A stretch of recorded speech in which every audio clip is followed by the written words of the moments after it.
out with, and that's kind of like what I've been trying to express the last like 4 or 5 years traveling around Mexico. It's like I'll talk to anyone, I'll hang out with anyone, and visit anywhere, and as long as you just have a good demeanor about yourself and you're not trying to push something on people, and you're just like, hey, I'm here, I'm just here to check things out and have a good time. God, I wish the stigma about Mexico dangerous could be broken overnight. It's not going to be broken overnight, but I do challenge people to come over here and see it. And see it at least like firsthand. Like, experience it. The Dutch guy I was traveling around with, he said it really beautiful. Like, Mexico's like a misunderstood paradise. If you really give back to Mexico, it gives back to you. And I mean, yeah, man, that's one. If there's anything to take away from this podcast, it's like, come to Mexico. Yeah, don't go to the resort. Yeah, like get nasty, get dirty with it. Go out in Tijuana. Go out in Puebla. Go out in some random ass part of Mexico, and you'll have a good time. Yeah, man. Border kids are like chameleons, man. It's really, I got to see that firsthand living here in Tijuana, where I remember like, man, I wish there was a line that was different, where you had foreigners, nationals, and century, and my friends would be like, hey, dude, if we tried that bullshit, like half of Tijuana has a American passport, right? It's just a place like unlike anywhere else in the world, like so. Yeah, man. People here are chameleons, man. They can speak perfect English, speak perfect Spanish. Yeah. It's a unique part of the world.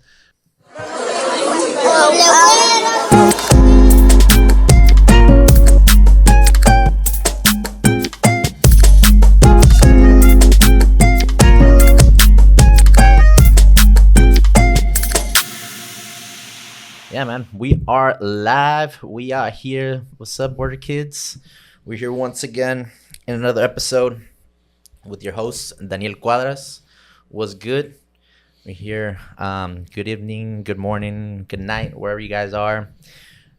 Today, we have a really special guest, someone I'm really looking forward to introduce. Honestly, this guy, I think he started following me, or just, I think he liked some of the posts that when I interviewed Matingas. Shout out to Matingas, Matthew Suarez. And then from there, I just started following him, and like definitely was really impressed of his, his magic through the lens of, photography and some drone shots that are like really, even gives me goosebumps just to be so proud of our border, of Tijuana, in a way how it's beautiful, a beautiful chaos. Obviously, it's not the most beautiful landscape. It's all just kind of the majority is dirt and just some green parts. But I don't know, this guy would definitely like show it in a shape that would definitely like would be really what's the word? Just provocative, and just kind of seeing like, oh, I would definitely visit Tijuana, and then I started seeing, other art from Guanajuato, from Oaxaca, from Mexico City, photography, and then slowly but surely he started also adding a couple humor into his Instagram page, adding a lot of like really comedy through his reels, and just like it's like humor from the border that you would just understand if you have lived the border. And it's just like that gringo and then that Mexican side and the border kid vibe. So yeah, today we got Ben into the podcast. What's up, Ben? Hey, how's it going, brother? I think you put a pretty good apt description. Just a blend of photography, comedy, and nonsense is kind of what I'm all about. So yeah, how you doing? Good. It's been a minute since I've been back in Tijuana. I think last time was, like 3 or 4 months ago. I was down here. Nice. Of course, lost my wallet in Zona Roja. And oh, shit. You got everything back? Yeah. It's gone forever. Yeah. No, but I mean, the ID and everything, obviously. I had my passport somehow, by the way. But anyways, it's been a minute since I've been in Tijuana. I love this city. Yeah. And I'm looking forward to chatting with you and just talking about my experience with Mexico and the border. Dude, and I know that Tijuana is always like constantly evolving, but in the last 3-4 months, like how have you seen it differently when you came, or like what have you seen? I don't know if it's changed a ton in the last 4 months, but I think there's like an era of arrogance I had when I moved here last summer. I spent the whole this past summer here in Tijuana. And growing up in San Diego, I think you see Tijuana, you visit Tijuana, but you don't fucking know Tijuana until you live here, and you see it at night, and you see different corners, and the reality of what it's like to live here is a lot different than coming down to Revolucion for a bucket of beers. Yeah, definitely kind of like the comparison of just like comfort and chaos, you know. I feel like San Diego has definitely its essence, but I feel like it's really calm and just like, you know, not, I mean, there's definitely, if you go to Gaslamp Quarter, there's a whole different loud no self-respecting San Diegan goes to Gaslamp. Yeah, or just like PB or like OB. I mean, you could definitely go on the weekend and just gets a little rowdy, but, you know, not the same as obviously TJ. But you say that you grew up in San Diego? No, I've only been in San Diego area for, God, I moved here pre-pandemic. So my mom moved down here like 20 years ago. My stepdad's from San Diego. Got it. They came down here to renovate his family home. So his family has a house out in La Mesa.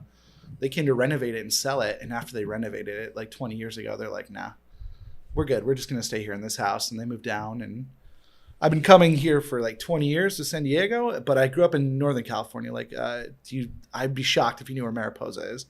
Mariposa, is it like close to San Jose? No, I mean, not more up. It's closer to San Jose than it is to here, but it's right outside Yosemite. Oh, Yosemite! Yeah, Yosemite's beautiful, man. Yeah, so I visited. I was just say there's like 3 types of California, right? There's Surf Bro, California. Mm-hmm. There's Meth, California, and then there's Yeehaw, California. I'm from the Yeehaw part. Got it. Yeah. Nice, man. And what was it that kind of got your attention into, I would say, you know, like Mexican culture, or, you know, like the first interaction that we had, like you definitely like even put a little bit of you know, Spanish into your words, and like you told me that obviously your girlfriend's from Guadalajara, but what was it that captivated you into the Mexican culture? Was it like your upbringings, like you grew up with like Mexicans around, or was it just?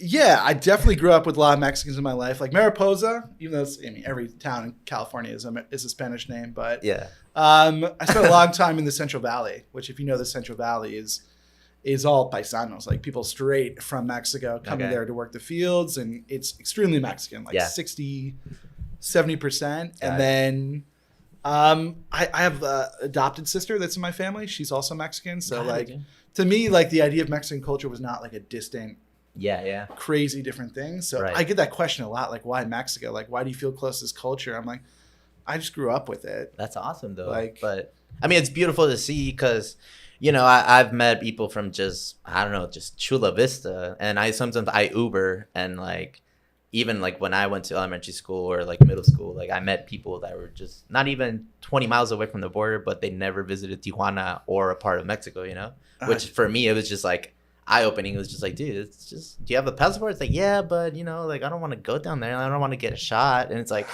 you know, that kind of thing boils my blood a little bit. But like whenever I meet people like you, and it's just like you're so like, you speak about it proudly, and then you also like even you want to portray that message through your memes or like through pictures, and you know, that having like that kind of ambassador, you know, it's really, really cool.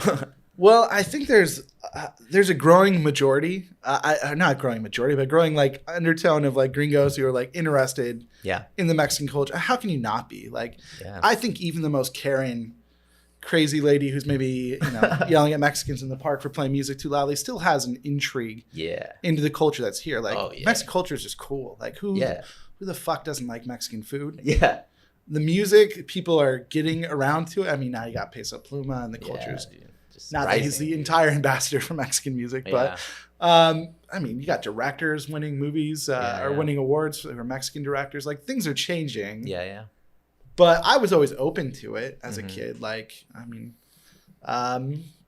why I like dove head in, whereas a lot of people pushed it to the side, I don't know. I think I'm just open person. Like, a lot of my best friends growing up, my sister was Mexican, so it was like, I'm not going to ignore or shun that type of culture. And what part of Mexico is your sister from? Well, she's adopted. She's a Pocha. Or adopted, but she's adopted. Does she remember, or like they told her what? Well, she's Mexican American. I should be clear. Like a Got Pocha. it.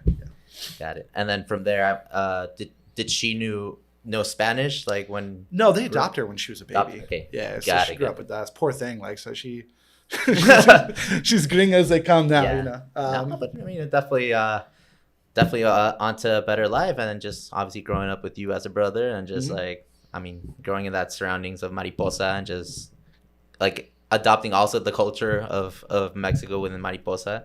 And then when did you like take a Spanish class, in high school or something that were you like, I want to get into like Spanish too, or not? Nah, like so I did take Spanish in high school because it's a requirement in California, right? Like you really take language, yeah. You have to take 2 years of a language, so I chose Spanish because it just seemed dense not to. Like I'm not gonna take fucking German or French or something. So I took it, but our teacher, like, bless her heart, like, I'm not going to talk trash about her, but she barely spoke it herself. So I wouldn't say I learned the fundamentals of the language or anything living in Mariposa. Got it. It wasn't until much later, like living in Mexico, I think is when I picked up the language. For sure, man. And when was it that you got into photography? Because I've seen a couple stories, obviously, that you mentioned that it's your hobby, and your hobby turned into obviously your passion, and you have your job. But when was it your turning point where maybe when you're a little kid, like in high school, that you saw the camera and you're like, oh, I'm intrigued, I'm just taking pictures about everything? Or no, it's way more recent. I've been shooting photos since I was like younger, but with like disposable and kind of like everyone about our age has grown up with cameras, right? For like weekend events or just like partying, just taking pictures of that. It wasn't really until about 10-ish years ago when I was in the Bay Area, I started like taking photography seriously. Got it. Like just walking around, more specifically street photography. So taking my camera and spending a day in a neighborhood and seeing just what weird and what interesting things I could see. Yeah. And that became really cathartic, like just walking around with my camera and then focusing on learning how to edit and how to crop and teaching myself how to do the fundamentals. Yeah. So it was about 10 years, I'd say. 10 years ago. And what was it that like kind of led you into the photography? Just like you're interested in just taking the picture of the moment of the streets, of like, people just walking around, traffic, or like you just wanted to put it on a, a paper, or just... I like the idea of storytelling and like really showcasing like what I'm doing, like what was happening in the neighborhood that day. Like, because when you take a street photo, it's different than a landscape. If I take a photo of the Golden Gate Bridge, every asshole is taking a photo of the Golden Gate Bridge. Yeah. But if I'm walking around the Tenderloin and there's some crazy person shouting at me, or there's some guy playing banjo on top of a dumpster, like that's to me is way more interesting, I think. And tells the real story of the neighborhood, not some cookie cutter. Yeah, just the same old, like every like follower just doing the same picture, or just not like thinking outside the box, For sure, man. And then when was it where you just like a part of like adopting that Mexican culture, just being so intrigued into it? What was your first trip to Mexico like? My first trip to Mexico was actually here. Tijuana? It was actually Tijuana, yeah. And what was it, just for vacation, or what was it? For adventure, or so party? I grew up super arrogant about like coming to Mexico because I grew up in Central Valley. I lived in Merced, and if you know Merced, is 60%. I don't know the statistics off the top of my head, but it's a vast majority Mexican. I went to quinceañeras, went to carne asadas, like dated Mexican chicks. Like for me, it was. I felt vain. Like I don't need to go to Mexico to see Mexican culture. Yeah. It's here. You felt part of it. Yeah. I'm like, why am I going to go somewhere where it's more dangerous? Yeah. To get the I have it here. To get the same shit. And so I did couch surfing. I don't know if you've ever fucked around with couch surfing. Yeah. I mean, I've heard of the website. So living in Merced, we were like one of the few houses that had couch surfing near Yosemite. So I used to get people from all over the world, and I had a Dutch guy who ended up living with us for like 6 months. Was it with your family as well there? No, it's just me and some roommates. We had this epic like big old house in Merced, because back then, let me paint a picture. This is like 2008, like post collapse. We paid the housing and all that. Oh yeah, Merced was I think they were the foreclosure capital of the world. Oh shit! Like the economy was pretty bad. We were suffering like business wise, and so during that time it was a cartel war here in Tijuana. So just I don't know if you know just like probably like seeing from Narcos Mexico, or actually being aware about that. Like over here in Tijuana, it was just 2008, 2009. You had to just stay at home. Yeah. And it felt like it was a lockdown, like COVID lockdown. And it was just like, we couldn't go, to get dinner or go to this like little nightclub or anything, because there was just like shootings every day. So like whenever there was it was like a kickback, and then we had to go to someone's house, and that was it. That was the only like back and forth. To be fucking honest, the Central Valley was not much different. Yeah. It felt like a cartel war in the Central Valley. Like there was a lot of gang initiations. Like a lot of my buddies would just get jumped because that was like part of their initiation process. And I mean, Central Valley is rough for how people think it's like hick country, like cows and stuff. But man, there's But some, it's also the there's dark also side of it. Yeah. also dark side, ton of gangs. So, anyways, it was to paint the picture. It was a dark time. Economy was shit. It was pretty dangerous. I was doing couch surfing. We had this Dutch guy, and he had to do a visa run because for them they have 6 months, just like gringos coming here to Mexico. So he had to do a visa run. My mom lived here in La Mesa, and so he's like, "Should we go to Tijuana?" So we came down. We spent a night here in Tijuana, and honestly, how old were you at the time? I was old. I mean, I was 24. 24. Okay. 24. It's like roughly about like 10ish years ago. Got it. Or no, goddamn, it's like 13 years ago. 13, yeah. And I wouldn't recommend Tijuana probably as an introductory to Mexico. If I'm being wholly transparent, it's a lot. Tijuana. If this is your first impression, you might have a bad. I love Tijuana now, but seeing Tijuana for the first time and thinking this is what Mexico is pretty intense. Yeah. No, definitely. Well, it's a lot to soak in because there's just so many. It's just like a melting pot of cultures. Just like people from everywhere. I was mentioning to you that I met this guy from Sinaloa when I was picking up my BIN number, but also, you meet people from like Haitians, you meet people from Honduras, you meet people from like Ukraine that were seeking asylum in the U.S. and just decided to stay here because they were denied, when the whole thing happened with Ukraine and Russia. You meet people from like Sweden. You meet people from like China, Japan, because there's also like, in the factories, the Samsung, Sony factories over here. That they Amazon has all their stuff here too. Yeah, so it's just like, you think this is going to be all Mexican people, but it's like, oh shit, it's like, no, dude, like there's a place for like sushi, and then there's like a Sinaloa sushi where they put carne asada on top of like the California rolls, and then you go in the next block and there's like ramen, and then, it's just like it feels like a cyberpunk kind of era. That's a good way to describe Tijuana. Yeah. Tijuana is very much like a cyberpunk, otherworldly version of Mexico. It's like Mexico, and it's not. I remember the first time I lived here with Matingas, and he told me like, Shout out Matingas. What's up? He basically said, "Hey, this is Mexico, but it's not Mexico." Yeah, just like his first page of the book, like this is the butthole of Mexico, or just like kind of. It's a funny way of telling it, but it's kind of, I feel like it has its own entity, It's not like San Miguel de Allende, for Mexico that is just like, oh, it has so much history behind it. It's just like, nah, bro, you're like in one corner where there's a coffee shop, and then in the next corner it's like a strip club, and then right next to it is like a Christian church, and it's like, it's everything. And I only learned to appreciate that really after traveling the rest of Mexico.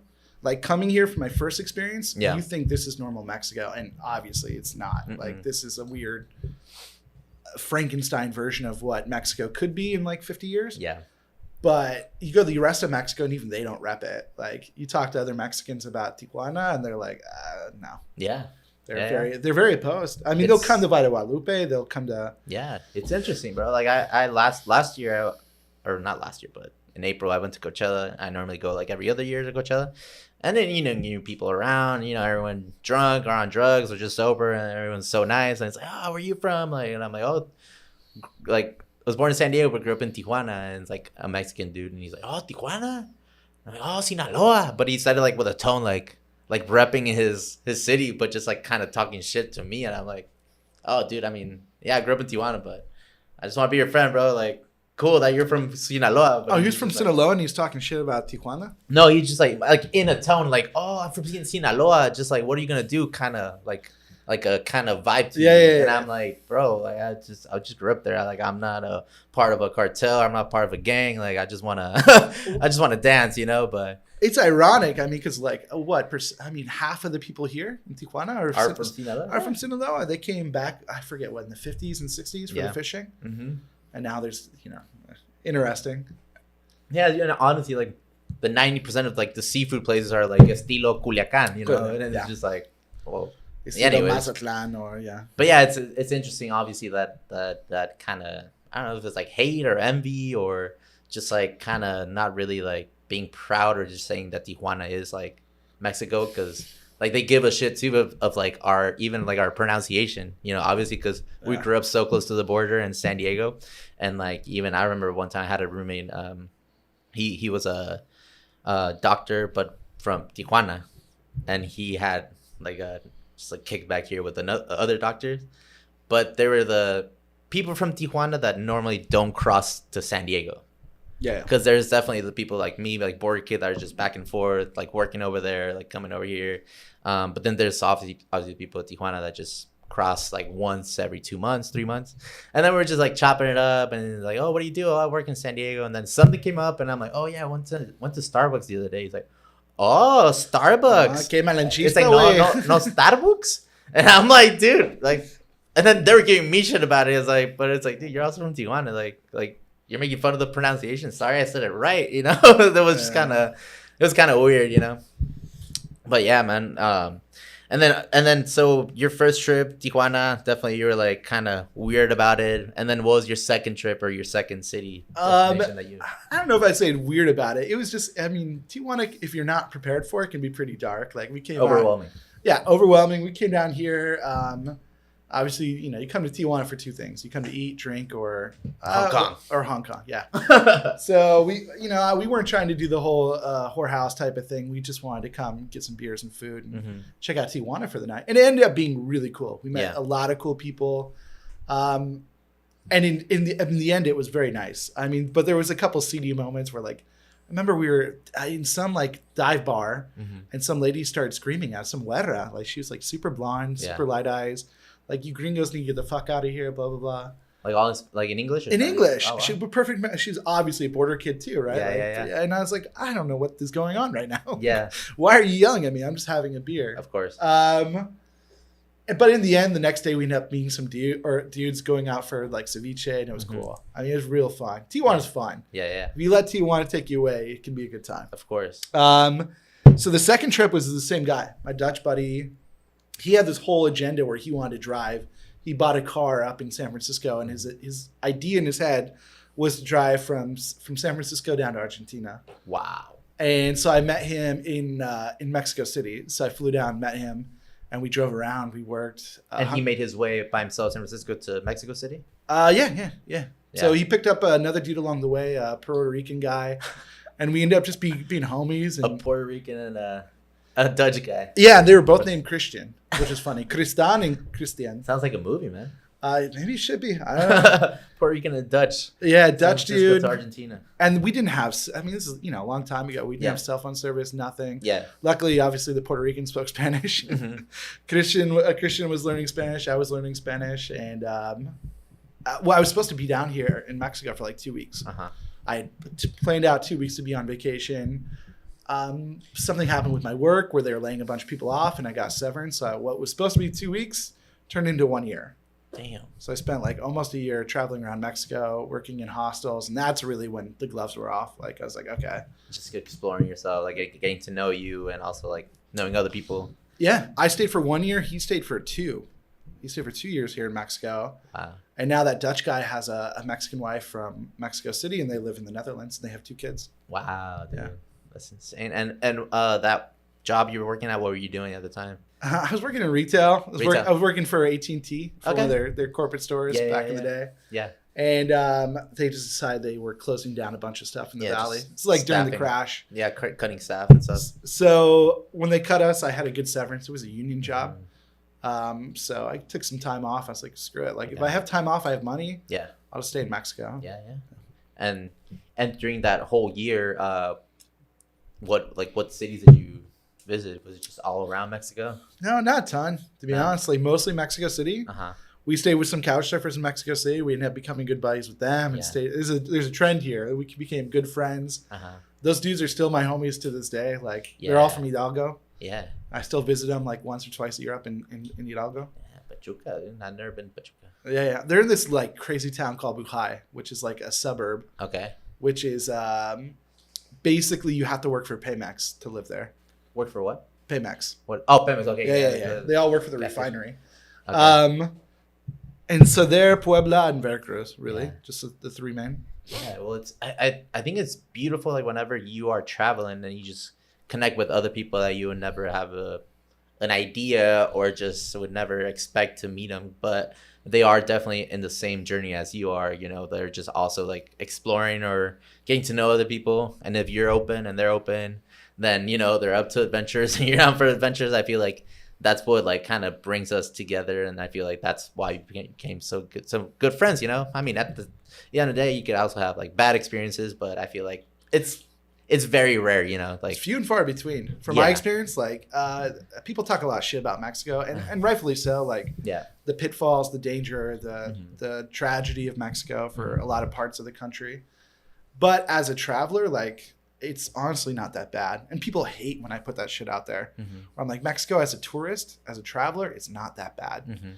And they always say you're going to get clipped, you're going to get grabbed, you're going to get killed, and something like that. And they say that they've never really put their feet on the ground here. And so it's coming from a place of like total ignorance. In Santa Cruz, like my first year, I was just so excited just to be like, yo, you know, born in San Diego, but grew up in Tijuana.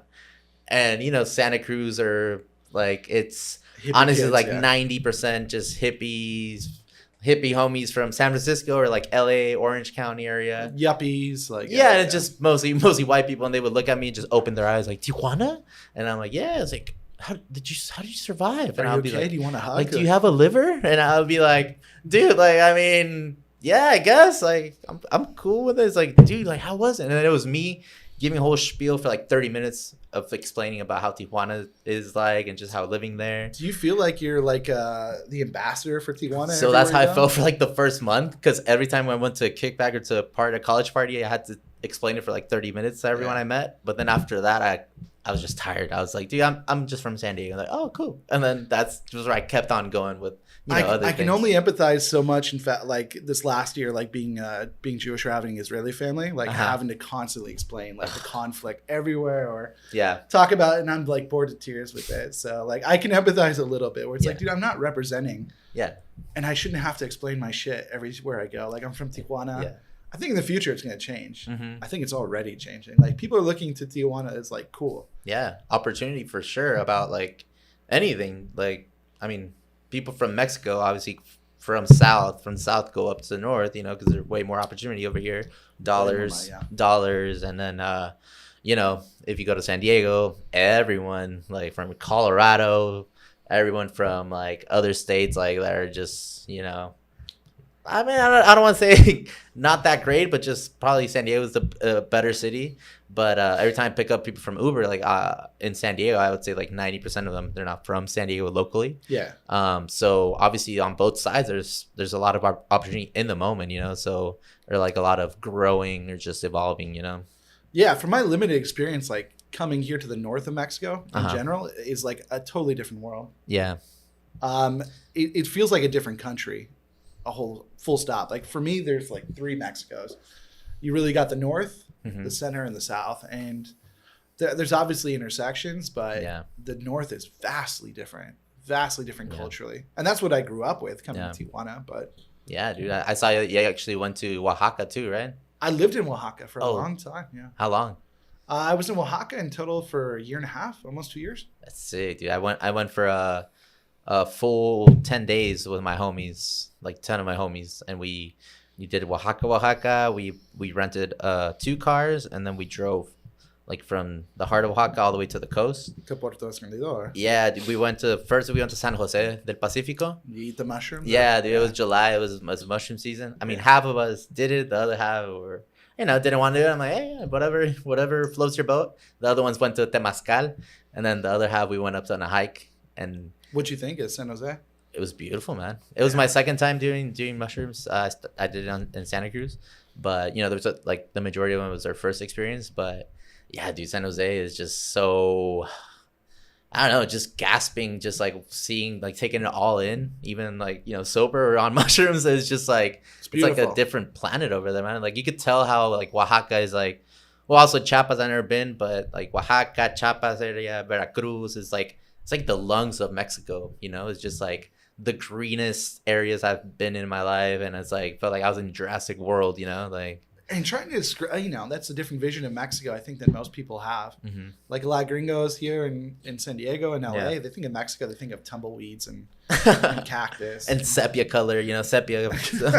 I think Oaxaca is probably the place I have the most time, the most experience in, and I love it. Yeah, I love it. I struggle a little bit right now because there's like such a theme of like over gentrification. That's and what I over heard. Yeah, right tourism now, and a lot of like protests, right, going on. Just like, and I've seen it from long before, during, and after. You and saw the whole like grow, the evolution of it. the transition. I don't want to say I'm like a pioneer in gentrification.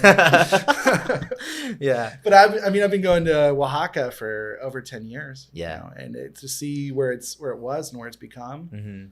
I think it's okay. I don't know. The whole gentrification conversation is a whole can of worms too. I don't know if we have time to go into. No, I mean it's up to you. But yeah, you were there for a year. But yeah, we went to San Jose. That was the second stop. Then the third, I think it was San Agustinillo, Puerto Escondido, and then went to Huatulco. Sick. And then that was just like a little resort for like one day. It was just all inclusive. Felt like we were just like, I don't know, just at a resort, just with all families there. But it was just like different than San Jose, you know, at a hostel or just like an area there. Pretty cool. And then we went back to Oaxaca, and it was like the Festival de Mezcal. Just the Feria de Mezcal. It was Feria Mezcal, dude. It was great. You know, it felt like we're at Costco, like getting free samples, but just like samples of booze, mezcal samples. Yeah, it was just like. I mean, nobody throws up a street party quite like Oaxaqueños. Yeah. Like living there, I used to live really close to the center. For listeners, clarification, I lived with a Mexican, rented a room. I didn't gentrify a whole apartment. So every weekend, I mean, they're famous for weddings, and they have all the calendas, the big parties every weekend. So with the big puppets, right? Yeah, moving around. Yeah, you would walk around with like a little shot glass made of bamboo, and you'd walk around and they'd pour you shots everywhere. So Oaxaca's fucking awesome. And that's the Central de Abastos is so epic too. Just walking in there, it makes you feel like you're in a, I don't know, just like in a movie, just like everyone just yelling, you know, for the food, like chorizo, just a lot of noise, but at the same time makes you like be part of it. And then trying out the tlayudas, so good. And then just how, like, I remember in San Jose Pacifico, we paid for, it was a full meal breakfast with coffee and just like green juice and, you know, like just eggs, frijoles, like the whole thing. Like and it was like, dude, it was like 120 pesos with the whole, like with tip, and it was. And just that's like, expensive too. Yeah, that's gentrification. Like 120, maybe 10 years ago. Yeah, you know, 60, 70 pesos. Yeah, we went when it was 2017. Oh, okay, so not too long ago. I mean, I mean, Oaxaca's definitely less expensive. It's changing a lot. The rents and costs of things, especially in the center of the city, has gotten insane. Yeah. To go out for a meal in the center of the city, they try charging like 200 pesos for a tlayuda. It's ridiculous. And what got you into like living in Oaxaca? Was it just like, was it during that phase where you just like kind of like exploring in Mexico? Like, so I had decided to move back full time. I in the COVID years, I was down in Mexico the whole time. Like basically they announced closures here in San Diego. And the day they announced closures, I packed a bag, bought a ticket, and the next morning I was on a plane to Oaxaca. Yeah. Because I don't know if I'm ridiculous or I'm stupid, but I was like, if they're closed for 2 weeks, I wasn't working remote at the time. Yeah. I'm like, if I can work remote for 2 weeks, fuck it. I'll be in Oaxaca if you need me. Yeah. So I did that for a couple of years, and then I had a job that was full remote, so I just decided Oaxaca is where I wanted to live. Yeah. And so that's really what inspired me to be there. It's just a nice city. It's just a good place to live. And I mean, like hearing you out, like about how adventurous you are, you just kind of take leaps of just like, all right, fuck it, I'm gonna do this and that. Like, where does that come from? Is it just like, you know, people you hang out around with, or is it like your parents, or is it just someone you follow, like someone you inspires you? Just like, I'm gonna go for like on a quest. Dude, good question. I have no idea because my parents are really straight laced. Okay. Like my dad was construction manager his whole life. Mom, stay-at-home mom, did real estate and stuff, worked at schools later on in her career. Got it. All my siblings are pretty straight-laced. My brother's a cop. Like, I don't know. I'm kind of the black sheep of the family. I just decided one day, years ago, I just wanted to travel and do things a little bit differently. Like, you know, I don't want to wait till I'm 60 or 70 years old to do the shit I want to do. I don't want to wait till my knees are broken, my hips not working. Like, just getting disability, like SSA, like Social Security, and just sitting there and just watching football and yelling at the TV. And it was really that first trip to Mexico that inspired it, where I was supposed to be 2 weeks and it ended up being close to a year. after that, and I lived that life, it was like there's no turning back. That's sick, man. And Mexico City, what was that? What was it that captivated you? That just like, damn, dude, like this is Mexico City is fucking awesome. First of all, huge, like huh? it's huge. We lived in this big apartment with this guy Sergio, this Mexican guy from Hidalgo, but he's like obsessed with Russian culture. So he had Russian bottles of vodka everywhere. He had a roommate who was French. We always had couch surfers. Was that through couch surf also? That's through couch surfers. So we were just having a good time. We had some Argentinians living with us. Hell yeah. It was like a hostel situation, but just for us. Let's see. And we'd go out in the city. We did all the different trips and stuff every weekend. It was just fun. Yeah. Like just like the freedom of just like going out there like planned out and just like kind of seeking another adventure and then coming back to the same base where it's all your homies again. Yeah. Yeah. So and Mexico City is just one of the best places on earth. Yeah. Like for me at this age, I feel way too old for it. It's a lot of fast pace and I want a lot more chill in my life. I don't need to do the party scene every night. Yeah. But back then, dude, it was like sky's the limit. Like for all the Americans out there who are looking to travel, like, and you're trying to look at Europe or somewhere, Bali or some bullshit. Yeah. Go to Mexico City and have a good time. Like there's world cities here and it's, $100 flight. Yeah. No, it's definitely no. And Mexico City's obviously like one of the oldest cities in Mexico and just like has so much history behind it. And from having, the pyramids to, having just like all those towers and like the tower of the municipio, like over there, just like the catedrales, like all the churches and just like Xochimilco. Yeah. Dude, I went there with my best friend graduated from college in 2015. We visited for graduation. We went like, I don't know, like two days before the graduation just so we could, party and stuff. And we went to the trajineras, dude. Oh my God. Got a bucket of beers. Bro, yeah, we bought like the whole like Bacardi, which is tequila, and then just bucket of beers, and then we're just going through the trajineras, and then out of nowhere we just see another trajinera with like just people like, just jumping around, and they say they're from Monterrey, and we're like, oh, Tijuana, El Norte, like, and we just pair the trajineras. You know how you could just put them around with like strings, and then from there we just started partying with them, and then one of the guys like he was like in the middle of the trajineras just jumping up and down, and then he slipped. And he fell into the black waters. Oh, luckily, we were able to grab him. We grabbed him. Me and my other homie just grabbed him from the hand. Forever unclean. Came out. He had a captain hat.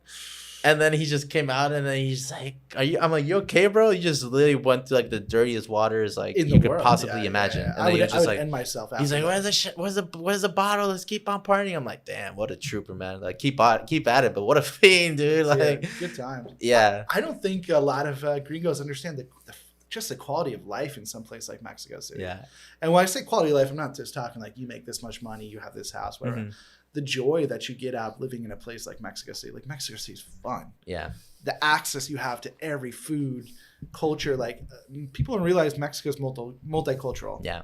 I think a lot of people in the States look at Mexico and they just assume it's Mexican, which is a fair assumption. Yeah. Super fair assumption. Yeah. But you go to Mexico City and it's a world city 100%. Definitely. And it's just good time. Mm-hmm. If you have a bad time in Mexico City, you're boring. Yeah. There's nothing we can do for you. Yeah, there's always something up. Like I remember, like those two of my best friends that were down there, and then my third friend like just moved there just for work because he's working with his cousin.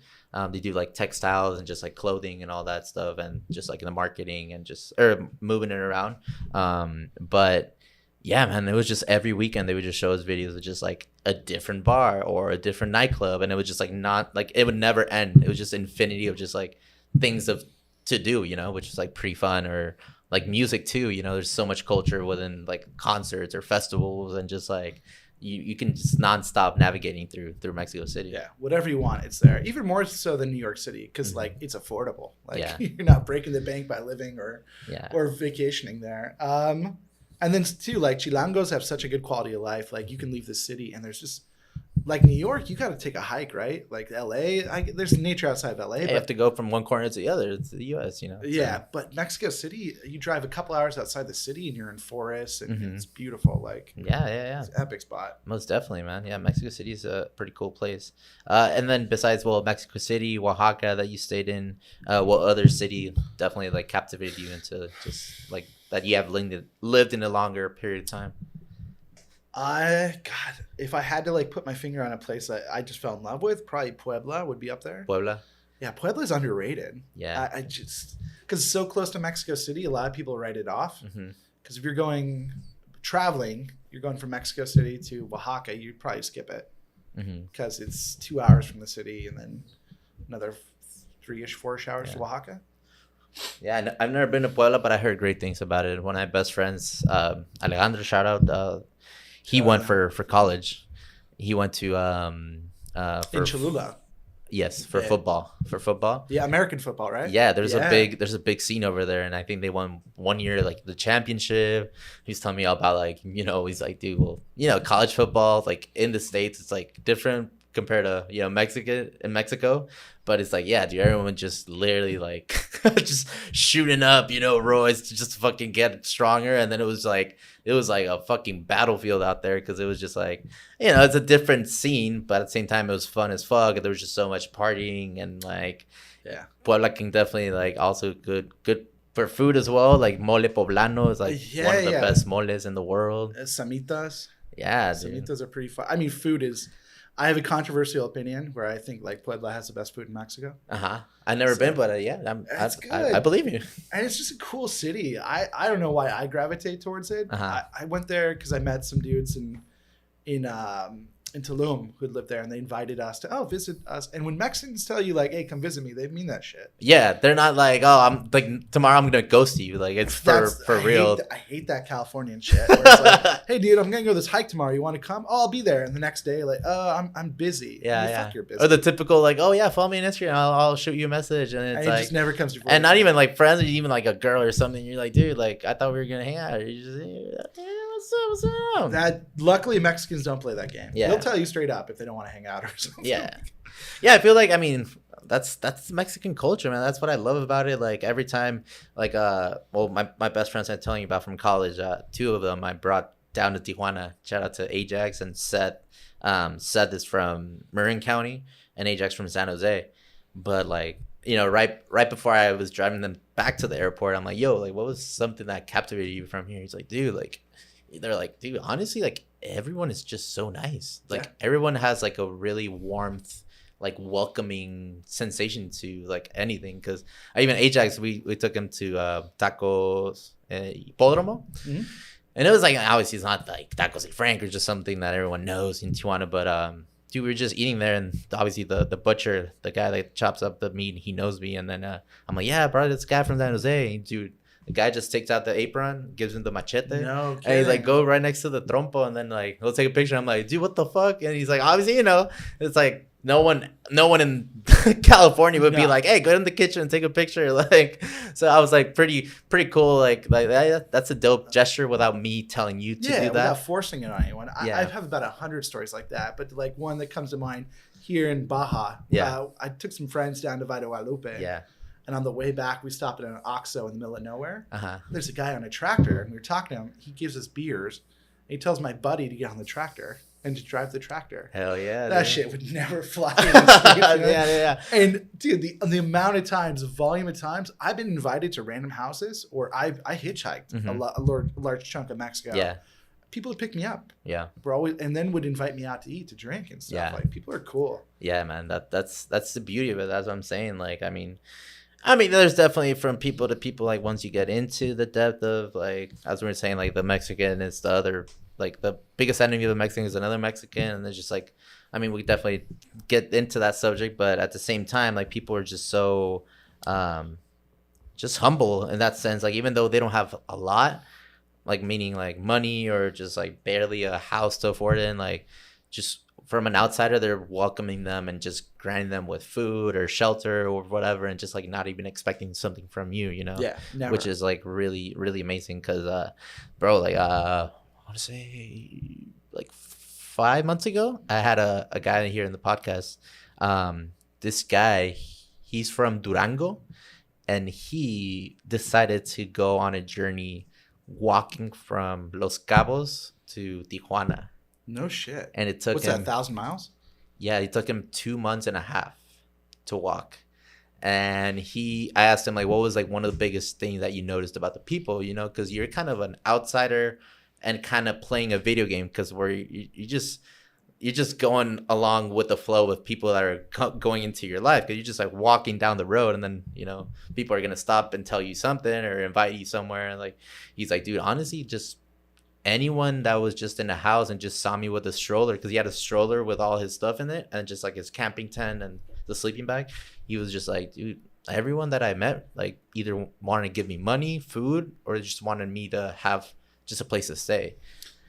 And I really try to project that with all my social media. Like I try my hardest not to talk negatively about Mexico in a way that would dissuade people from coming here. Yeah. Because it's just not been my experience, and I get shit on a lot where people are like, you're not telling the real story of Mexico, like just because I'm not talking about violence and cartels. And I'm like, that's, have I seen cartels? Have I seen violence in Mexico? 100%. Mm-hmm. But my honest interpretation, if you are a traveler, if you're a random gringo fresh out of college and you want to take a trip to Mexico, do it. Mm-hmm. You're going to be fine. Yeah. Like, maybe don't start kissing some cartel dude's girlfriend or don't be an asshole. Don't be an asshole. Literally. Don't ever, if I had to give a couple of rules for Mexico, is like, don't ever be confrontational with anyone ever. Yeah. Because it's just don't. Yeah. Like, you're going to get hurt. Like, and that rule goes anywhere in the world. Like, if you're a foreigner in a different country, don't get confrontational. And I mean verbally, physically, anything. Just be, anything. Just be chill with people. Don't try to think that you're on top of someone else, or like just because you're a first world and you're in a third world country, just because like a lot of people are like, oh, I'm from the U.S. Like I have the green light to do anything I want, but it's like no, you don't, bro. I think that's what saved me in a lot of places. Like people, today I'm rocking a Chileno shirt, right? Yeah. Like walking into Tijuana today, of course, walking into the bar, people would be like, oh, what's up with this? I used to, during the times of COVID, I had a cubreboca, like a mask that was Maná. And so the easy access to anyone, like in Mexico, would always laugh about it. I think with Mexico as a foreigner, if you're open, if you're trying to learn the culture, people are very cool with you about it. Of course, dude. I don't know if you follow Andrew Callahan, Channel 5 News. And he does like documentaries or like just small clips of people like going to interview people at riots. Yeah. And he just gives them doesn't really like go on one side. He just like gives them like whatever they're thinking and he just uploads that. Yeah. But this guy, he wears a suit most of the time. Is that the all gas no all brakes? Gas no brakes? Yeah. I actually saw him, dude, like a week and a half ago at the Observatory, because he was screening his new documentary called Dear Kelly. Pretty dope. I think it's gonna come out like in a year or so, but I really admire him, just the way he's the storytelling journalist. But he normally wears up like a whole suit to everywhere he goes. Yeah. So everyone's just like a busted like just like from Salvation Goodwill. Army or something. So everyone's like, why do you wear a suit? He's just like, well, that kind of gives me kind of access anywhere, because they think it's like, well, he's not that fancy, but at the same time he's like a little trashy, but like he's a cool guy to like, I'm gonna hang out with him or talk to him. But then when he used to go to rallies, like I don't know, like Trump rallies, he would wear like just like American flag shirt, and then he would wear like I don't know, like a Trump hat, and then if you go to Trump rally and just talk to people, which I've not done, for the record. Yeah. No, but if he goes there and then talks about anything, people are gonna grant access to him because he's wearing that. But also like whenever he goes to I don't know, a Bigfoot convention, he just wears a picture of Bigfoot, so he blends into the people, to the culture. So that's way easier to talk and gives them confidence. Well, Danny, to be transparent, I'm probably never gonna blend here in Mexico. Like you definitely can, dude. With the Chileno, that gives entry. I can only ever be. I always say I'm a Mexa fan. Mm-hmm. Like obviously, I have my residency down here. My intention is to be a citizen in the future, but I'm never gonna be mistaken for a Mexican outside of places like Guadalajara or maybe Chihuahua or somewhere like right. But at the same time, like the way you talk and the way you express yourself, and just like a Mexican that's like open will definitely like from the get-go be like, oh dude, this is a chiller, he's not here just to get fucked up and just walk around Revolucion, like for the record, I'm here to get fucked up sometimes. No, but I mean just like cause a whole like scene of get naked and just be like I don't know, just start yelling just random shit and just get locked up, but that's what I meant, like in that sense. But Mexicans are super open. Like that's one I've kind of dipped my toes in other Latin American countries, And I know that, like, the old adage, like, comparison's the thief of all joy, but nothing compares to, like, the brotherhood or, like, the kinship I feel with Mexicans. And obviously I have that upbringing, but there's something else. I think just Mexicans are way more open than a lot of other countries here in the rest of Latin America. And interestingly, like, I've met 2 close friends that are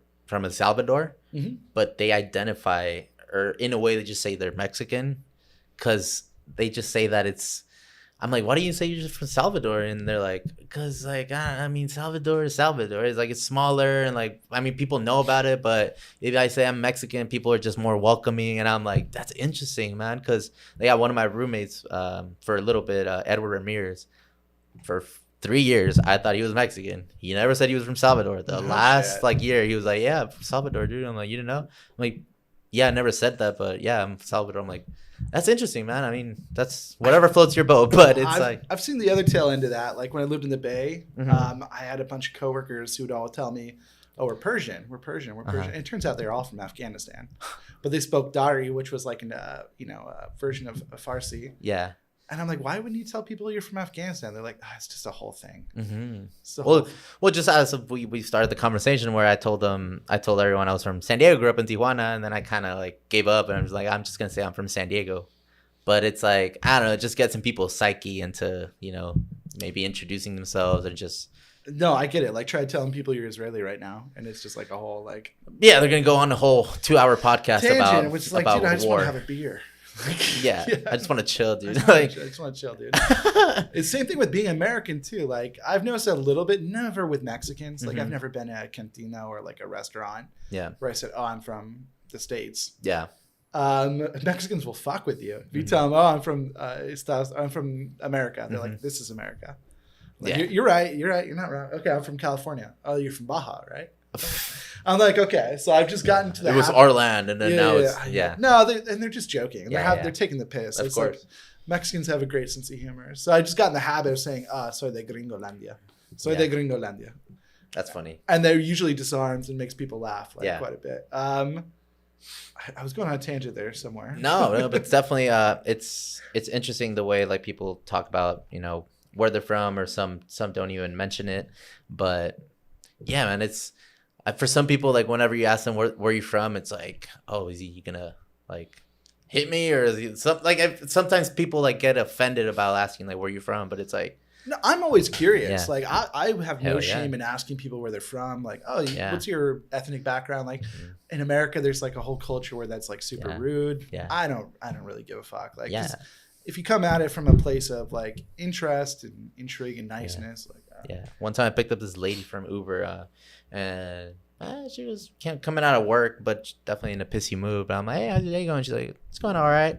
And I'm like, where you work? Or I'm guessing you just came out of work. And I do this and that. I'm like, cool. And then I'm like, where are you from? And she's like, honestly, I'm from everywhere. I'm like, what do you mean? And she's like, well, my dad was in the military, so I was born in Japan, and then went to the U.S. for a little bit, and then I went to I don't know, it was like the Germany, Philippines, and I went to Germany, and then now I'm here, and so I guess we're all from everywhere. And I was like, oh, that's kind of a good point. But yeah, it's like there's even some people that just don't like relate to actually somewhere because they've been floating around, back and forth. I feel that way sometimes too. I definitely do. Whereas, like, do I feel 100% American? Do I feel 100% Mexican? Yeah. Do I feel 100% Israeli? Like, where do I feel? Where's my headquarters at?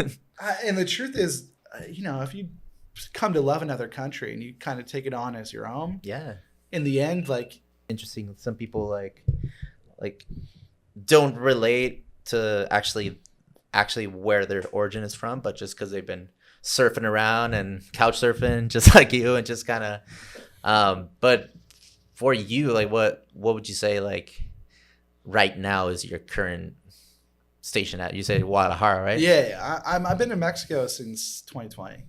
Like, pretty much full stop. I had a brief stint coming back here for 6 months just to start a new job and get situated with work. Nice. What are you doing, or what are you working at? I work online. I hate the term digital nomad, but it's the truth. Like, I've been doing that for a long time. But that helps you out too with traveling and getting to know other places, right? Yeah, there's a stigma behind it, especially in Mexico right now, being a digital, bromad. What was the stigma in Mexico? I think there are lots, especially Mexico City. If you're around like Roma or Condesa, like a lot of the hipster bougie areas, there's so many gringos. Can you get the mic a little bit Sorry. closer or to the edge of the two? Yeah, there's so many gringos now that you'll go to certain neighborhoods in Mexico City where it's a lot of English. Interesting. But it's not. I don't want to say I'm different from other ones. I'm not like other digital nomad. I mean, I'm different in the sense that I elected to move to Mexico. Like I'm there, I'm a resident, I've put roots down. Whereas a lot of gringos come, if they're digital nomad, they'll take the 6-month visa for Mexico, rent a place for 6 months and fuck off. And that is the mass majority. I mean, if you're looking at Mexico, I think there's like 1%, maybe 2% on the high end of immigrants in all of Mexico. And that's like immigrants from other Latin American countries, gringos, et cetera. So it's not like Mexico's overwhelmed with immigrants. It just feels like that sometimes in certain neighborhoods. Yeah. Especially, I mean, I feel if you're American and, you know, you're winning or you're earning in dollars and then you're in Mexico City and you want to go to a nice place or a nice area, you're probably eventually going to end up with, you know, more white people around there, you know, maybe. Or a lot of businesses are you know, projecting to that type of audience because they make a lot more money. Yeah. Look, gentrification is such a tired, hard subject for me. I lived in a lot of places where I felt gentrified out. Like even living here in California, I grew up in Mariposa Yosemite area. Locals can't afford it anymore because every yuppie in San Francisco wants a cabin in the woods. I lived in the Bay Area for a long time. Yeah. Fuck the Bay Area. Like no one can afford that. And then I left San Diego at the beginning of COVID and I couldn't afford to come back here now. Yeah. Because it got so I empathize with that side of it, but it's exhausting trying to explain yourself sometimes. Yeah, well, it's like you're just trying to survive, you know, you're trying to move around, and at the same time, and like people just because they see your skin color, you're like, viene otro gringo. Like, I'm not gonna play the pity party or anything like that. Like, look, I know I'm a privileged piece of shit. Like being a white blonde hair, blue eyed gringo. But at the same time, you are an ambassador of the Mexican culture. By the way, I mean, obviously people don't have Instagram, like probably they wouldn't understand it, but you know, probably like the majority of human race has Instagram. So I mean, if they see your artwork, it's not like, you know, there's definitely other Instagram pages that talk shit about the country or just like can go on a different tangent of the complete opposite of what you're trying to do. But if people like actually visit your page, man, like it's beautiful, man. Like you do have a great way of storytelling through pictures. And like from the day I think it was like when Matingas came into the podcast, I think you followed me through my private account. Yeah. And I'm like, I know who it is, but I'm like, he seems like a chill dude. Like I don't think he's gonna like send me a weird pic or a weird message like who are you? But for the record, no dick pics were but it's like, you know, that kind of thing. Like you're intrigued, I'm interested too, man, because that's what the sick thing about, or the cool thing about you know, white people coming into Mexico. Every time I'm just downtown in downtown TJ or at a taco shop and I see, you know, obviously a guy from the US and I hear him speak English, like I'm proud, man. I'm happy. I'm like, thank you, dude. Like, you know, you are an ambassador showing everyone that it's not that bad. I mean, there's definitely shitty parts, but also if you go to San Diego, there's shitty parts. Yeah, man. you go to East Village and tell me San Diego's not shitty. Yeah, I work there, man. And yeah, I was telling you, like, I work with kids that are gang affiliated. And I go to the really dark areas, you know, from like the central region of San Diego, from like Logan all the way to like Skyline area, which is like literally the ghetto of San Diego. And there's definitely some streets that are there's not even concrete on some streets in San Diego. Oh yeah. And I'm like, wait, I thought, you know, they talk shit about Tijuana all the time, and look at the street and there's like not even light around this street. So it's like, you know, there's definitely like the two sides of the coin in every city you go to, you know? Yeah. I mean, I tried living in the Central Valley in the 90s and like growing up, like it was rough, man. There's a lot of people being clipped by gangs. You couldn't wear red in certain areas. You couldn't wear blue in certain areas. Luckily, that's changed in all of California. I mean, I don't know if you grew up here in the 90s, where it was like gang stuff. Yeah, I was born in 1983, so. Yeah, okay, 87, so I'm a little younger, actually. A little bit. But it was just rough. You remember back in the 90s, whereas like it just felt like gangs were everywhere. I mean, I was like 7 in 2000, so I grew up in Tijuana, right here by Zona Rio, where I don't know if you know, like the Carnitas Quiroga, where the Glorieta is with the horse, guy on the horse. I even forget who that is. Everyone might give me shit right now. Like, what the fuck? How do you not know that? I forget what. But yeah, I grew up there, and it was right next to the canal. But it was just like a park there right in front of my apartment. So it was just like apartment complexes all around. And this was before the hospital was built. This was before like all the food industry was kind of started to build up. So it was just like just apartments and the police station. And bro, honestly, like every day, every 2 days, there was like police sirens, like just like nothing. Could I ask you a question? Do you feel like, Of course, huh? do you feel like Tijuana's gotten better or worse since like crime wise? I don't want to focus on the crime. Like for you, like culturally, like has Tijuana become a cooler place to live since? I think there was a big catalyst here. Yeah. In my opinion, for what I yeah. view of Tijuana, Mm-hmm. which was like Tijuana had a very, I don't know, attraction type of vibe where it was, hey, we want all the soldiers to come down here and do bad things. Right. You know, get drunk, sleep with hookers, like Mm-hmm. etc. And then the military put squash to that. Yeah. What was that? 12 years ago? Yeah. Roughly? I forget. I'm bad with dates. No, honestly, well, between like 2000 and 2000. 9/11 was a big catalyst here too, right? Exactly. So yeah, that's when When you like need a passport to before cross. that, you could just cross with your ID, your California ID, and back Yeah. and forth. And even before that, I remember like I spoke to some coworkers that loved coming down here in the 80s to come and party at Tijuana. Yeah, my And- stepdad talks about coming down here all the time. They would just There was no walk, wall. There was no they would just nothing. walk Yeah. out and then walk back like nothing. And it was just like one of the customs, just be like, hey, you're American, yeah, and then just go Cool, ahead. sick. Yeah, it was like pretty wild. But How do we get back to that? You know what I mean? Like, I don't think did so. we ever Man. put that genie back in the bottle or no? I don't think so, man. Unfortunately, and As they put like a third layer wall. yeah, I'm over- really intrigued. I want to invite like a retired border patrol. That'd Yeah. be pretty sick. Like just like kind of get to know a little bit the ins and outs of like what is they it? can't talk now for sure. Oh, I mean, They have to be retired. I imagine. yeah, that's what I'm saying. Yeah, not active, but like going back to your question, like I feel like between 2000 and 2000 and almost 2013, 2014, I feel like Tijuana was like really scary for anyone that would like tourist wise, or like no one really wanted to come here. Sure. But I feel like it was just kind of like a it was like regaining like it was like coming back to life in a sense. Transitional, very Yeah, much, transitional in the end of like 2013.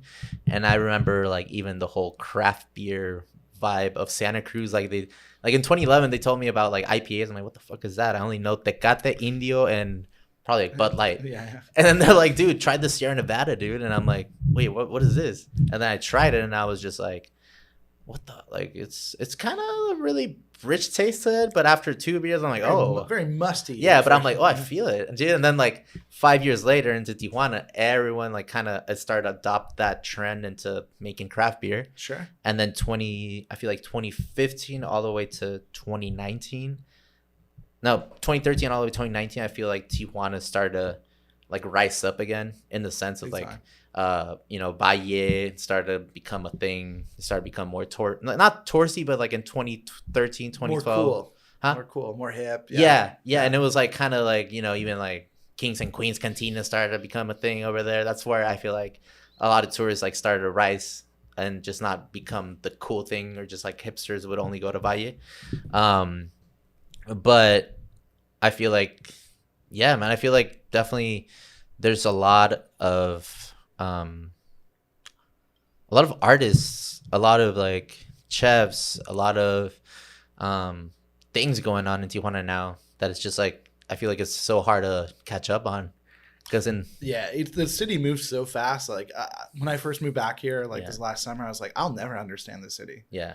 The second you think you have your finger on the pulse, like it just runs past you. Yeah, and I feel like nowadays, like everything's going by so quick that in 2 weeks I see a coffee shop like maybe like 10 blocks away from my house, and then in the next 2 weeks it's a restaurant, Yeah. and then it turns into like a medical clinic. So it's just like it just keeps on growing. But at the same time, I think that right now in this moment is going to be a new change, obviously because of the whole new presidency and the whole it's going to switch. The new presidency of Mexico or of, Yeah, of okay. Tijuana. Yeah. Or just like getting the new mayor. I think Yeah. it's gonna make hopefully it's gonna make a better change. But I feel like this last 4 years, 6 years, I was talking to another friend, Roberto Quijano. He's like he graduated from law, and he he works at a law firm, but he loves talking about politics and just talking about Tijuana. I don't love talking about politics. I mean neither, but that's kind of the closest thing I could get to talk about it. But he was telling me how like the last 6 to 4 years, like it was just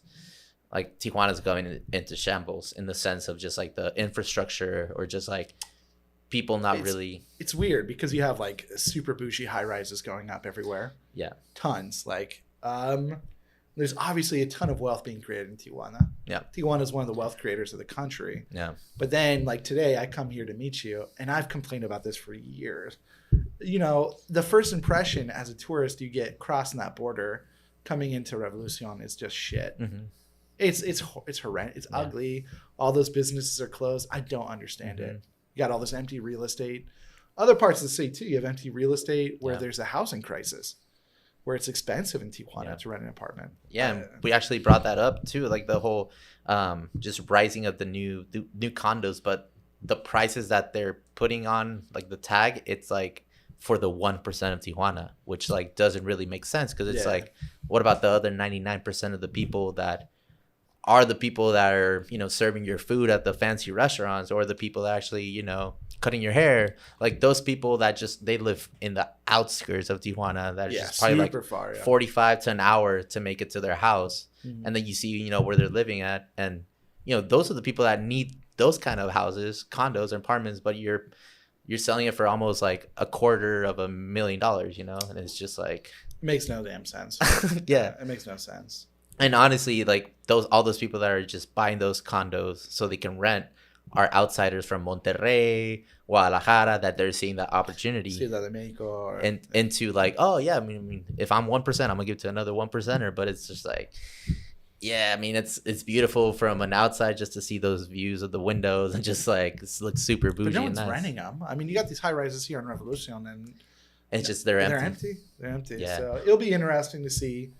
But overall, I think, as you mentioned, like that kind of like the post 9/11, post the moratorium on soldiers can't come to Mexico, like there had to be a facelift here. And I think there's some really good silver linings to it, where Tijuana had to reestablish what we want to be for ourselves, not what we want to be for the gringo, not what we want to be for foreigners. Right. And I think it's become really cool because there's some, I don't speak for Tijuana, obviously, but there was some self-reflection. Is like, yeah, we do some stuff that involves the culture of the States and stuff of Mexico, and we're going to fuck with it. We're going to mix it together, and we're going to do whatever we want. And that reflects in the food, reflects in the bars. Like, yeah, we can take on this stuff from LA, from San Francisco, but we're going to mix it with what we have here in Mexico. And if you don't like it, we don't really care. And I love that about Tijuana.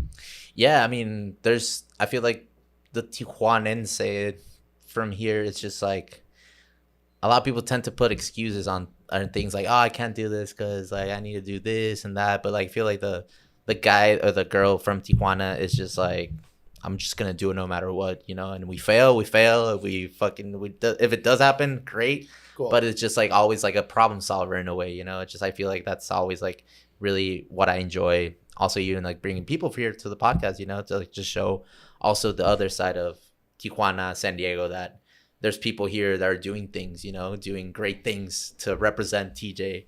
And, you know, we obviously see the news and we hear about it and just, you know, the human trafficking, guns and drugs. And we're like a funnel of just a clusterfuck of people. But at the same time, you know, there's people like you, there's people like Matingas, you know, from Querétaro. It's not even from Tijuana, but just like he found like a home here in Tijuana where he just invites people from any part of the world, and just like explains them about the oldest bar in Tijuana to like the 24-hour fitness, in a sense, like kind of strip club, Hong Kong. Just like I'm trying to do more or less the same, but extrapolate on it to encompass all of Mexico.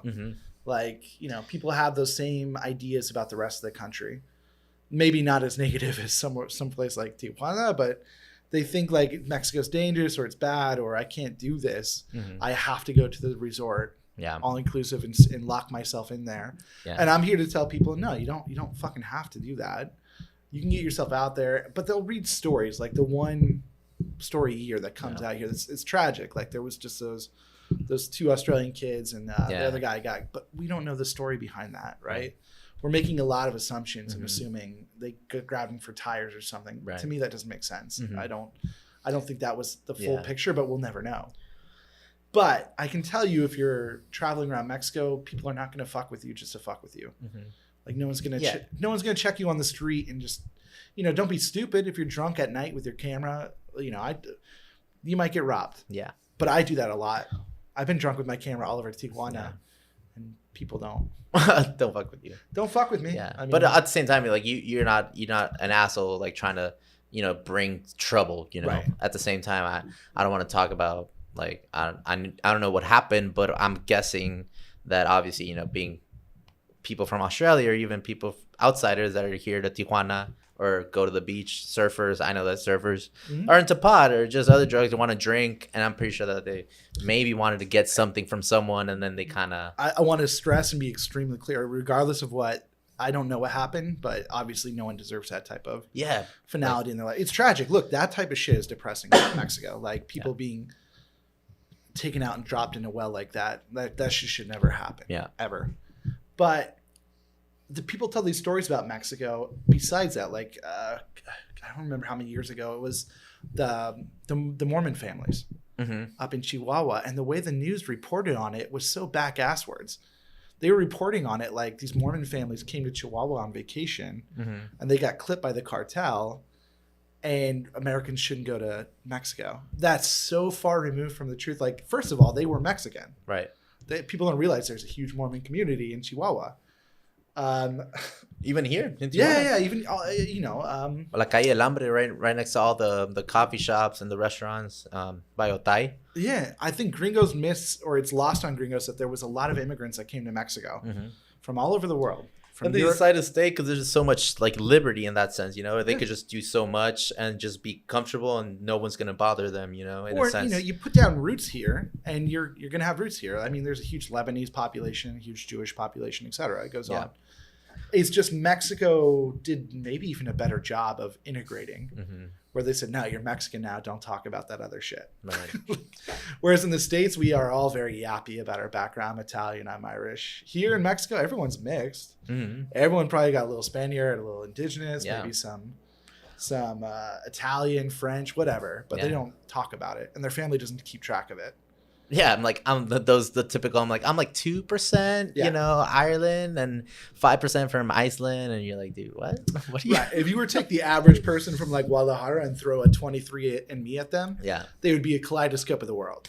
Definitely. And it'd be super interesting. 1,000%. But that's not the way people talk in Mexico. But anyways, I'm going off on that. No, it definitely makes sense, man, because it's just like, for like even when I was in Santa Cruz and I would show one of my roommates like, yo, check this girl out, like from Tijuana. She's my friend. She's super cute. Look, it's like, what? Like from Tijuana? I'm like, yeah. It's like, she has green eyes, and I'm like, yeah, bro. And then they're like, how? I'm like, well, bro, people mix, and they come from Spain, and they go to Mexico, and then they blend in with. When someone loves someone really. Yeah, dude, it's just like they're trying to do the impossible. For fuck's sake, the current president of Mexico, or the upcoming president of Mexico, she has one side of her family is from.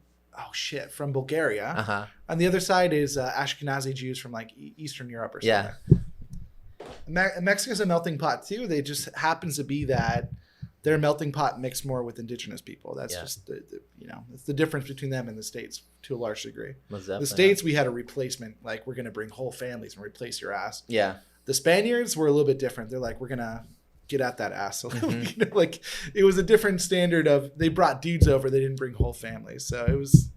Yeah. I mean, at the end of the day, we're all just a mix of, cultures, Tijuana, especially, like I've come up to this conclusion at the same time. Like every time I talk in podcasts with different people, like it's really rare to meet someone from Tijuana that comes from generations, like 3 generations back that started here in Tijuana. Yeah, it's damn near impossible, because you roll the clock back to prohibition, and it was literally it was ranch, right? It was like a couple of sparse families and stuff. It was just like maybe like a street, like just a boulevard, and then that was just like some places like for bars and all that stuff. But now look at us.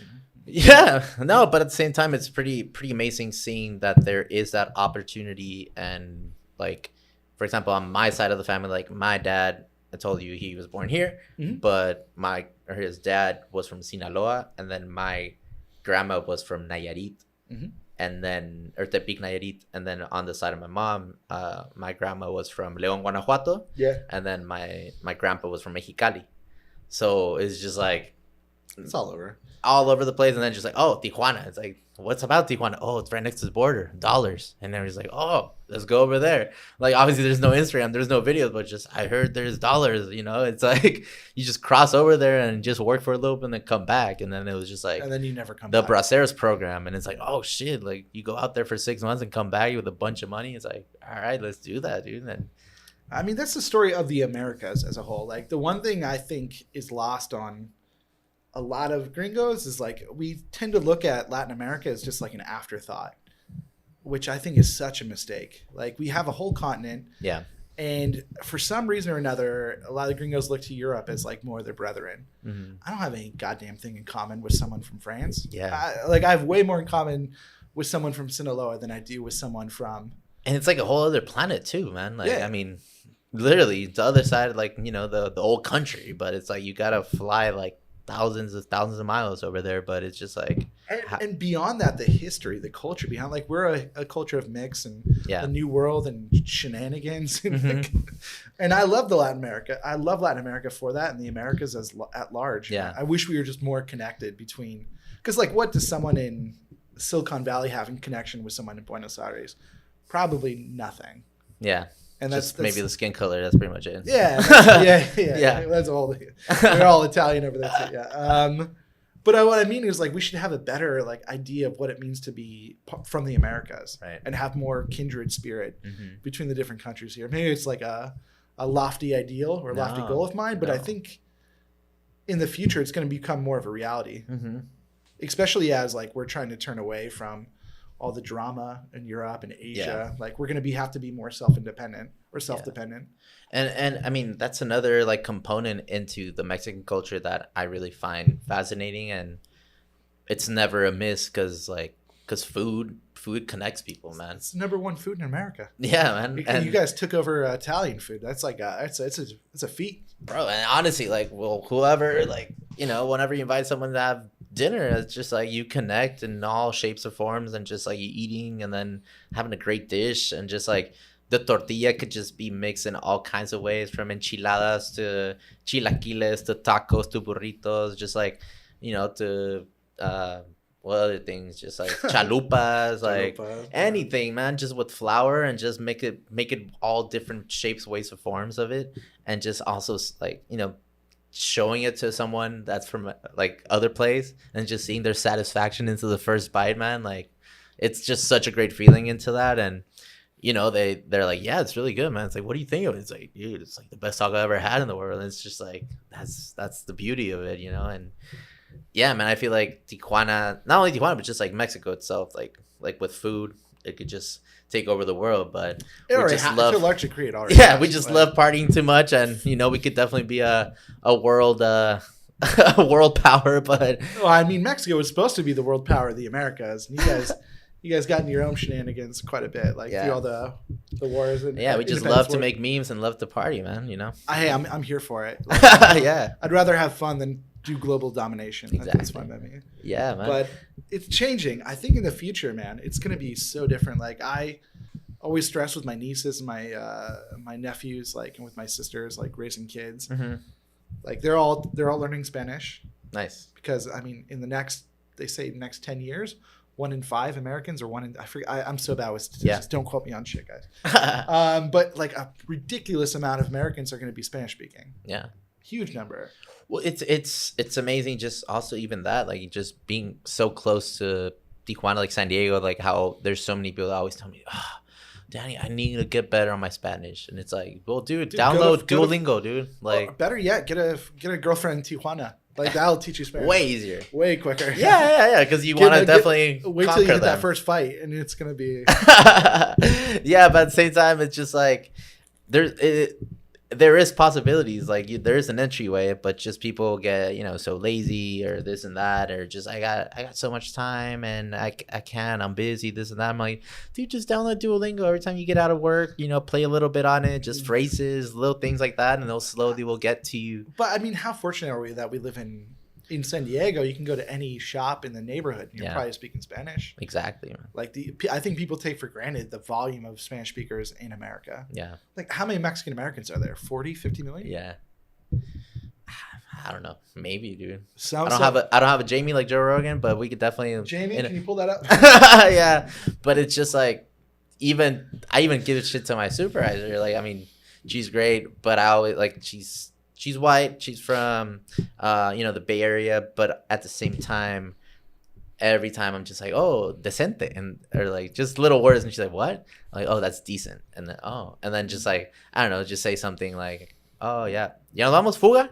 She's like, what? Like fuga, it's like a gas leak, but it's just like another term. I was just like, let's leave. And she's like, oh, okay. But she kind of looks at me in a weird way. I'm like, hey, no, you gotta get some slang. You never know. I know that you love Mexico. I know you go to Las Gaviotas from time to time, or you go down to to Cabo here and there. But hey, these words, they'll get definitely like a waiter or just someone to taco shop. You hear you out and you're like, oh, dude, and then that connects right away. It's just like wearing the Chelino shirt, and then just people. It's a spark to conversation. Yeah, Mexican slang. We could do a whole podcast on just that. I'm sure. Like, I always teach my friends about specifically about pedo. Yeah. The different uses of the word fart in Mexican Spanish is unbelievable. Yeah, well, it definitely like it's either, it could be a pedo, like a trouble, or it could be like just literally a fart, or drunk, it's just like hello. See. There you go. Oh, you had it. There it goes. Bueno. Yeah, I think you had it right. Try. Bueno. There we go. Yeah, but it's just like the word fuck, yeah. It's just so many terms to it, but it could, depending on your mood or depending on how you put it on the sentence structure, like it's definitely different meaning, Mexican slang is unrivaled. Like going back to when you asked me if I learned Spanish in high school. Yeah, it took like 2 years of just a proper Spanish. And then I get to Mexico City and no mames a la verga, and I was like, what is going on? Like, what do you mean, like to the dick, no blowjob? Like, what fart? Like, I don't understand what's happening right now, and it took me some time, but I love it. Like, I find myself doing things even back when I'm back in the States that are super Mexican. Like, the finger shit. Like, I do that all the time. Like, oh yeah. Or like, thank you. Like, I never noticed about that. The hand symbols too are a big thing about culture in Mexico. Like, thank you. Just like saludo, just like I acknowledge you. Yeah, that one's like I catch myself doing that all the time. Someone lets me cross the street in the US, so I'm like, Right, dude. But it's like it's universal. At the end of the day, like kind of understand it, but like, oh shit, like I never noticed about that. That's respectful, I can see the hand gesture, but dude, I was gonna say like that the language barriers, but at the same time, it's funny how even for myself, I learned German for a year and a half in college. But it's funny how we from the get-go, the first thing that we learn is the bad words, or like have to. Outside of it is just like if you're not going to class, just the proper, but you're at a bar, you're just like partying and everyone's like just right there in like the bad words, but it's even my dad understands all the bad words. Hell yeah. Yeah, he didn't study Spanish, nothing, but he worked as a construction manager in California, and all Salvadorians, Mexicans, Guatemalans. Yeah, you have to connect with them. Communicate. If I were to drop no mames or something on my dad, he would pick it up. Well, you gotta connect. You gotta connect, man. Like humans, that's we are here, and as much as people don't want to vibe with other humans, I mean that's kind of you kind of going through some stuff like in a personal level. But I mean, man, like humans, we're always trying to find community, in anywhere that we go, just jobs.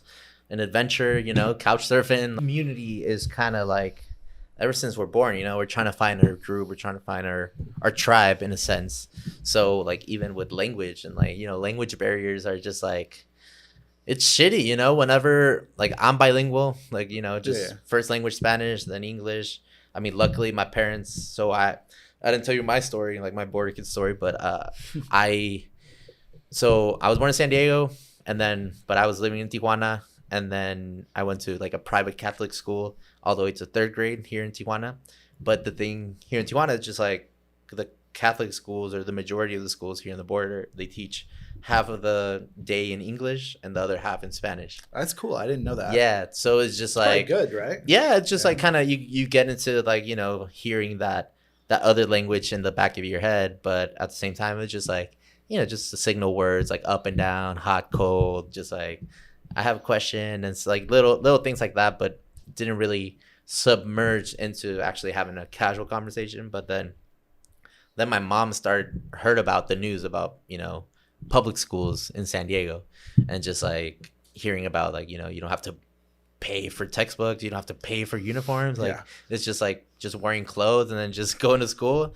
And they're like, yeah, but you have to live over there, around the area. Not necessarily, right? Well, you have to live close to the school, or you gotta, but you can get the address, you can get like your aunt or your uncle's address, and then you would get like, for example, like the trash bill or the water bill, and it would go under my mom's name. Right. So the proof of residency, you would go through there. I always wondered how that worked. Because, I mean, I don't even know how many kids cross the border. I mean, when you're hungover, you would see or you're leaving the clubs in like Tijuana, 5, 6 in the morning, you see all the kids crossing, and it's like, and with their backpacks and their kids, or their moms, like, and you're still drunk, like, yeah, and you're like, fuck, I feel like a bad member of society, right?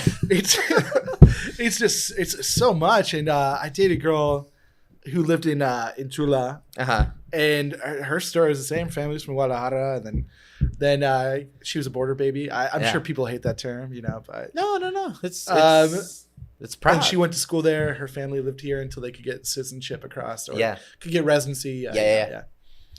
I mean, that's such a San Diego story. Yeah, like, it's old as time. So and then my mom got the proof of residency through the water bill or something, and then you know, he told my dad, and he's like, dude, you don't have to pay, like, I don't know how much you're paying for the monthly, like, school like bill, but yeah, that's free. And he's like, oh, but yeah, we just got to cross every day. We have Sentry at the moment, and yeah, dude, let's do it. So, but did you have to do everything in English then? Yeah, so I went in 4th grade over there, like in Chula Vista. I went to school, and then it was just a whole different world, man. I was just like, obviously got really nervous because obviously my pronunciation, or just like my vocabulary wasn't that extended. And then, you know, sometimes the teacher would be like, hey, Danny, like, what's the question? What's the answer? And I'm like, fuck, like, you know, everyone just hearing you out, and then you just feel bad about like your pronunciations of things, and, you know, obviously the bullying in elementary school. It's universal for everyone. Yeah. And it took me like 8 months or so to feel comfortable with myself and to like actually like talking. But yeah, man, I feel like I want to say it was in 5th grade. So it was like a year and a half later, where the customs through the Sentry, the Trusted Traveler card, you know, Sentry, obviously, right? Yeah. It's a privilege, you know, for you to cross over there through the shorter amount of time. And then, you know, it's just I want to say this really racist lady, you know, she saw that we had our address over here, and then she asked my mom, like, where are you guys going? And obviously my mom was like, oh yeah, I'm going to take my kids to school. It's like, oh, what school do they go to? Oh, Joseph Casillas and Rancho Del Rey. And then she was like, oh, those are public schools. Like, you're supposed to live over there to go to the schools. And mom was like, fuck. I mean, she's like, yeah, I know. It's did the guard and rat you guys out? And the custom was like, yeah, you're supposed to live over there. So next time if I see you crossing the border to go to school, we're gonna take the Sentry away. And then my mom was like, oh, okay. So she gave it back. And then for like 2 weeks, my dad would cross, because he used to work. He was a bodyguard to one of the main guys from Sony. No shit. Yeah, kind of like kind of Taken vibes, like kind of. Was that how you get the Sony cameras here? Or not? Nah. But yeah, my dad would be the bodyguard, but he would just cross in front of us, and then he would see if it was the same border patrol, the same lady, and just say, "Oh, it's a different person. Like, you're good." But at the end of the day, they would just flag us on the system. So after 2 weeks, like they just saw that, and then looked at my mom, and it's like, "Oh, I got to take the Sentries away for the kids. Not you, because you don't work over there or go to school." But they took our Sentries away, and then from no shit. Yeah, from 5th grade all the way to senior year of high school. You had to do the long line. Yeah, the real line. God. A lot of people, like, right now, I did a little TikTok of like my common day to work, and I would cross through the Sentry. What was that lady's fucking problem? I guess. And when you say racist, let's peel the layers back on that a little bit. Was she a white girl? No, she was from Puerto Rican. I Puerto knew Rican. it. I fucking knew it. Puerto I Rican knew lady. It. I knew she was Boricua. Yeah, Like, she had like a last name, and she was like all like she had a sass to it. Yeah, but she was people like don't realize like what 70% or 60% of the border guards are not even like are Latino. Yeah. And I feel like what we were talking about, like the Mexican is the other, like the biggest enemy of Mexican, but even like Puerto Rican is the biggest.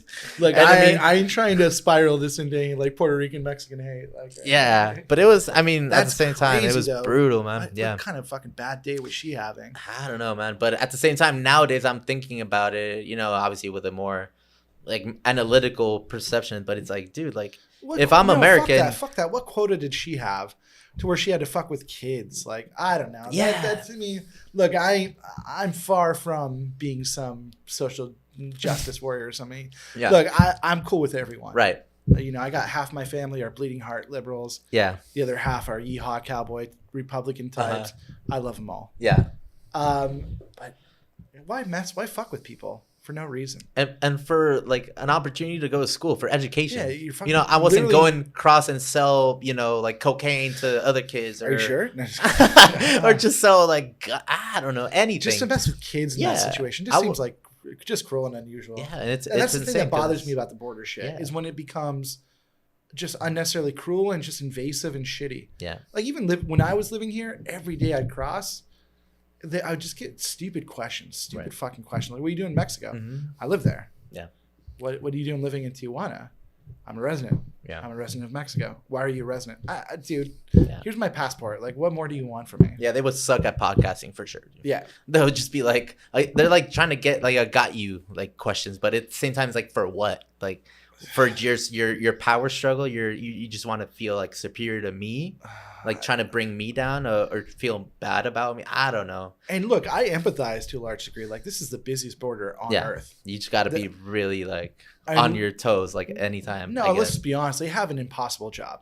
Yeah, it's hard. It's like, hard to. Their job is to stop drugs from coming to the U.S. That shit's never gonna happen. Never. When you have, I don't know how many million people cross the border per year, but it's never going to happen. Yeah. Unless you somehow convince gringos to stop putting shit up their nose. It's just never going to happen. Yeah. And we tried that with Dare. I'm evidence that did not work, you know? And at the end of the day, it's just like nowadays, I'm like, damn, dude, like, yeah, I was born in San Diego and I could live under a rock in the canal wherever I want to.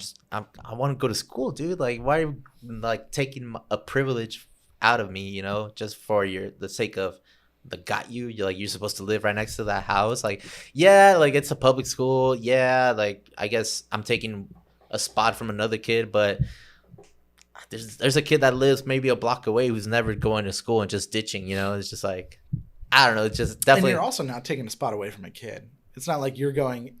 No one's ever kicked out of public school. You know what I mean? Like, yeah. There's not enough space. That's just not a thing.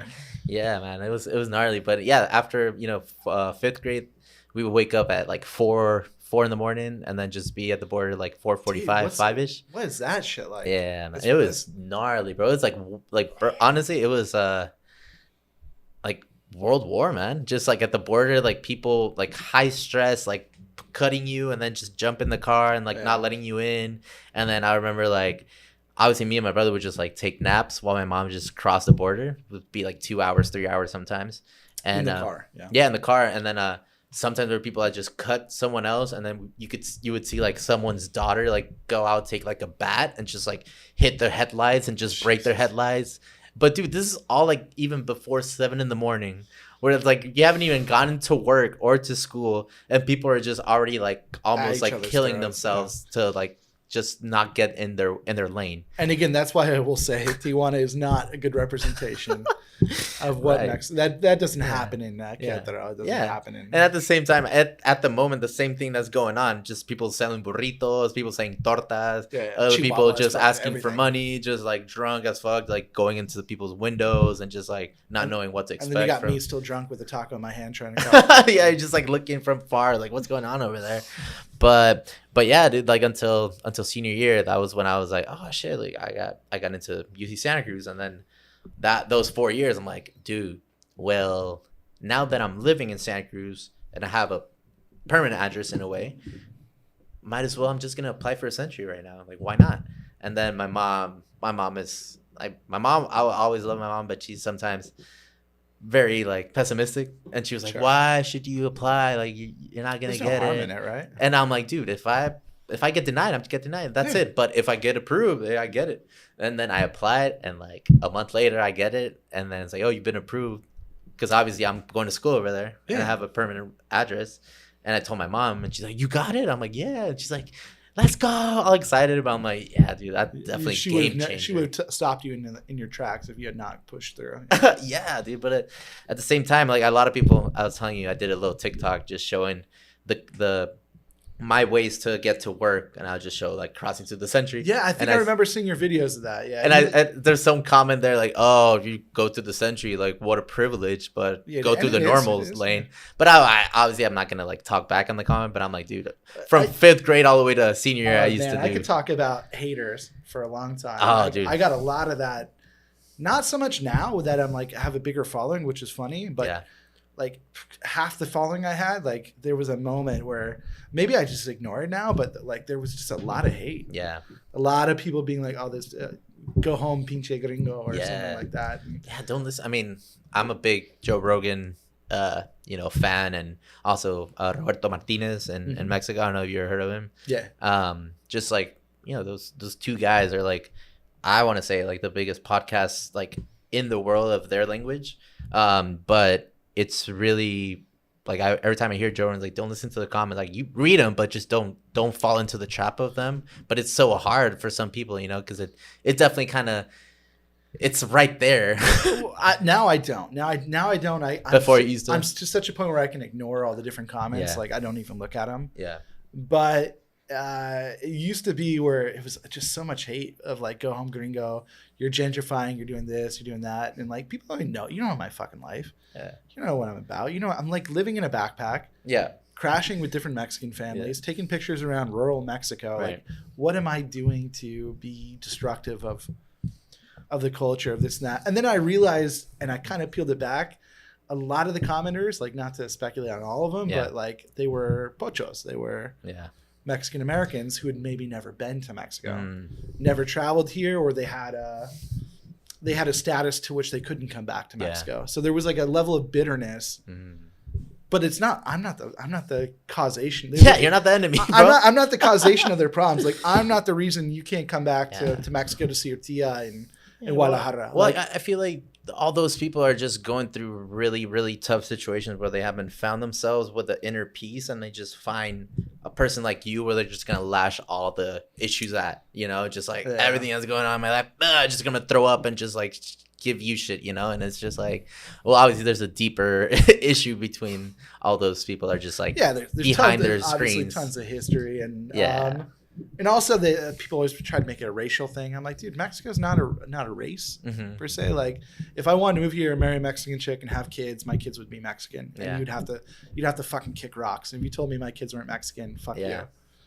Like, I don't know. It's just people think that I don't know. They just have this idea in their head. Perception, whether they're gringos or whether they're pochos, they have this idea of what Mexico is without putting their hands on the dirt here. Right, dude. Yeah, just like people just from outside of the lens, outside of their perspective, just chiming in and just like manipulating or just like talking shit about both sides of things, but never really experience, what's going on.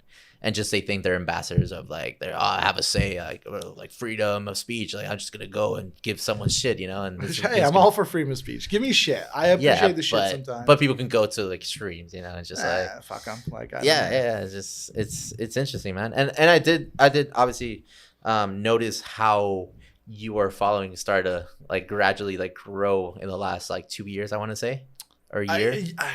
I was like. I've never tried to grow my Instagram or my following. Right. Ever. I've never like actively sat down and said like, hey, how can we do this or that? I've always just been like, I'm going to do fun shit that I think is cool. I'm going to take photos, post, and do it my way. Right. And then the last couple, in the pandemic, I started messing around with TikTok. Yeah. Because I love memes. Yeah. I love shit posting and like, And then as soon as that was kind of dying out, I decided to start posting some stuff over to Instagram, and it blew up. I was gonna say, man, like even to now, like at this moment as we speak, like I've gotten close friends of mine sending me your reels, that's where I'm like, when you were coming, I was super excited just because like from outsiders, like close friends, but don't know you, but now I'm able to like talk to you, but it's just like really cool that you're able to get that reach now, because it's definitely growing, and honestly your jokes are just so on point, and with the video behind it and the music, like you just find a way of actually like bringing it up. So like that's pretty cool. Like you have that creativity into you. It was surprising to me, to say the least. Like first of all, I don't think I'm particularly funny.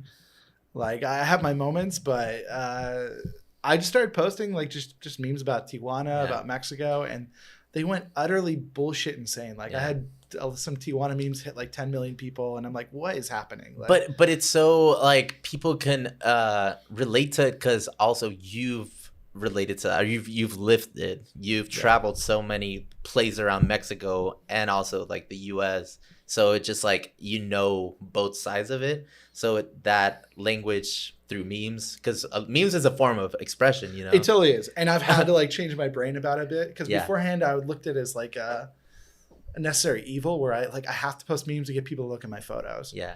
But now I'm seeing like it's definitely like pushing the culture and pushing. There's always a sense of humor behind, or a sense of truth behind humor. Yeah, well, even like some celebrities have even like you or like follow you, right?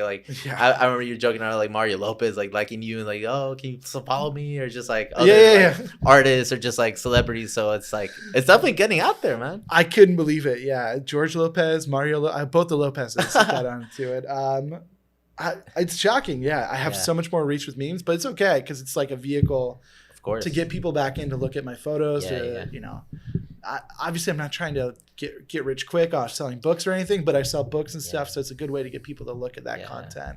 Yeah, well, that's the beauty of like doing things just coming out of your heart or your humor, and just showing that into memes, because there's definitely other people that are just trying to make memes to get the clicks or get the views and then grow their audience. But like if you actually like it's coming out of your humor or the way you perceive things, and it's exhausting sometimes. I'll be honest. I'm like, oh, I got to post like 2 or 3 memes a day. Do you actually have like a whole system behind it, or do you like whenever like on your mood? I'll sit down, I'll look at stuff I think is funny, and like try to like come up with something. I have like a couple like 3 main like topics, right? Like my Mexican girlfriend's mad at me about this. Like that's one.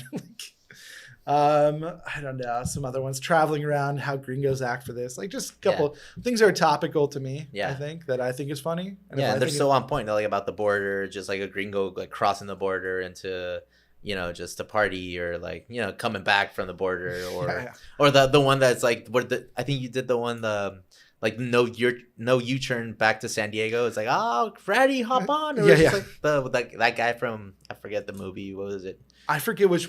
I think I know which one you're talking about. Where it's like when you miss the last exit, leaving San Diego into Tijuana with your undocumented friend. Yeah. And obviously, it's I'm putting myself out there as a white boy making that joke, but everyone receives it well. Like I think if you look at my content, I don't think anyone's looking at it as like I'm some Trumpster or something. Yeah. No, but it makes sense, because at the end of the day, like once you cross the Tijuana, if you know the streets of Tijuana, like there's always that one street that's gonna lead you all the way to Playas, and you're not gonna get a back. Like there's no U-turn until like maybe like 20 miles in, which is like we're talking about infrastructure. Like how the fuck do you not like really fix those things if people in the government like get millions of dollars, on a weekly or monthly basis? But it's Tijuana is shocking for their infrastructure, because they don't do shit here. It's like there's a lot of money in Tijuana, but it's all in the private hands. You see high rises and stuff like that go up, but like beautifying the city, where's that money?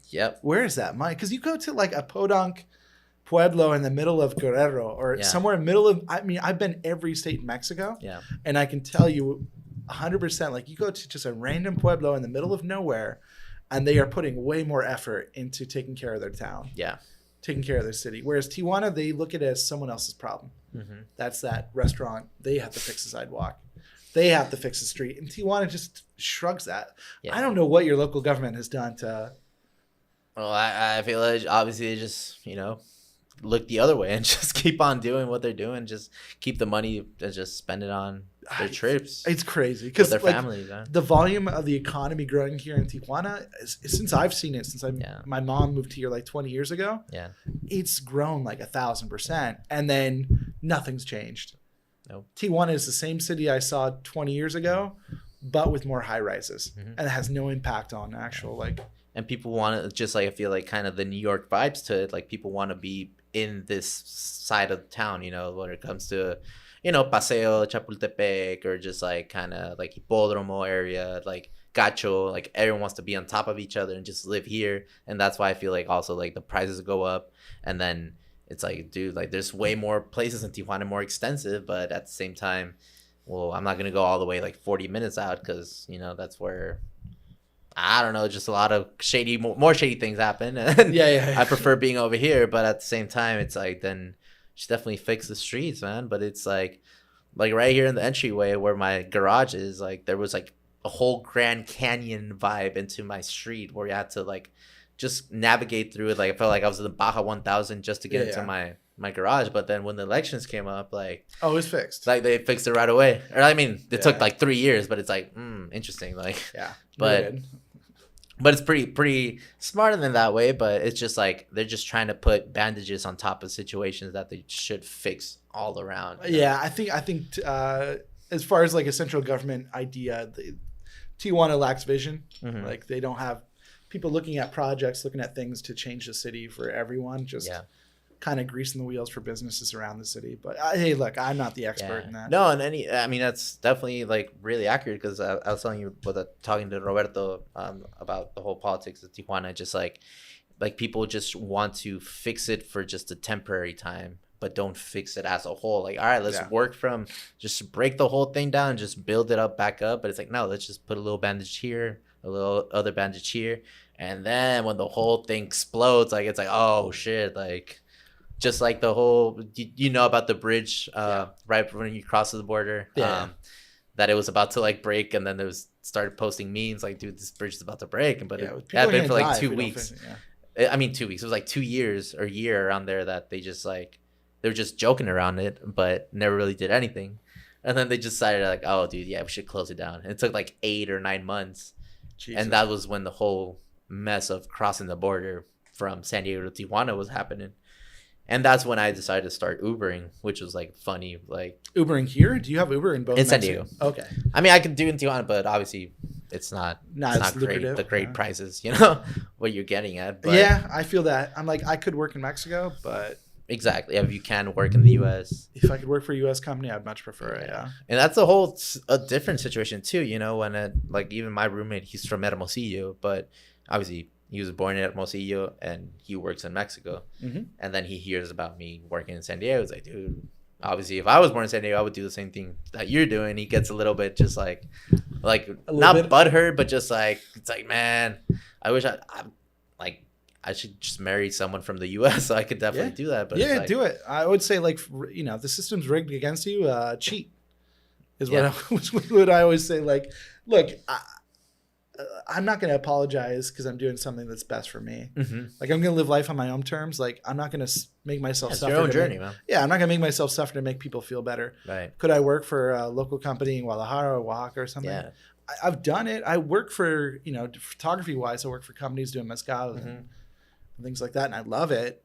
But if I can also work for a U.S. company a couple days a week and make decent money, I'm hell yeah. Yeah. I'm just always looking for more opportunities, you know. And I've stopped apologizing for it. If you don't like it, I just tell people fuck off. Like, sorry. Yeah.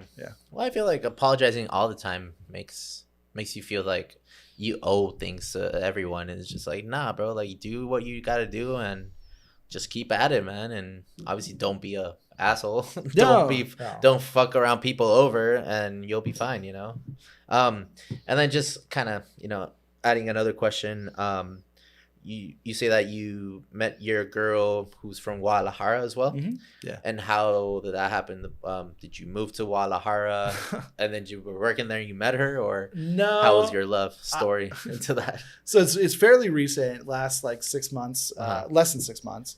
Yeah. So I was living in Oaxaca and I had plans to leave Oaxaca.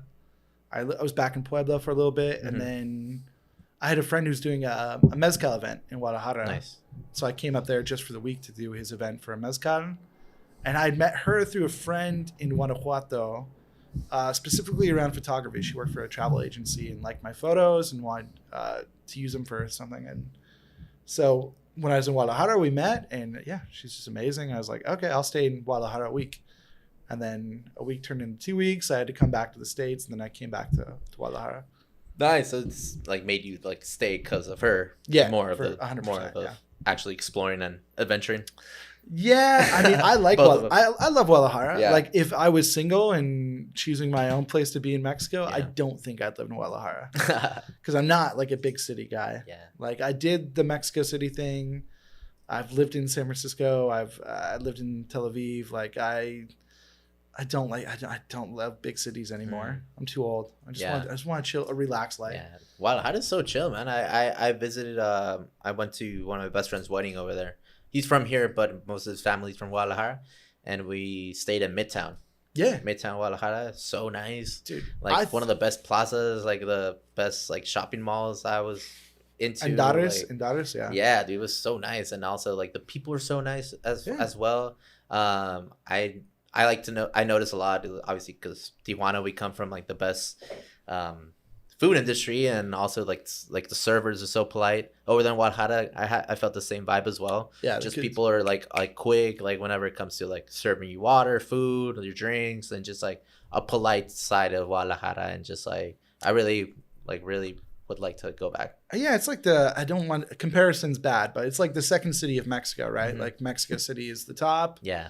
Guadalajara would be the second. And in terms of culture, I mean, Guadalajara holds down a lot. Like, yeah, all the things people think of Mexico are distinctly, from Jalisco. Yeah, tequila, man. Tequila. Mezcal. Or mezcal. No, Which is, mezcal. like, down there. Yeah, from Oaxaca, like yeah. Oaxaca, but at the same time. Originally from Colima. I know all the history. I can go on a Yeah. tangent about Yeah, tortas ahogadas, Guadalajara.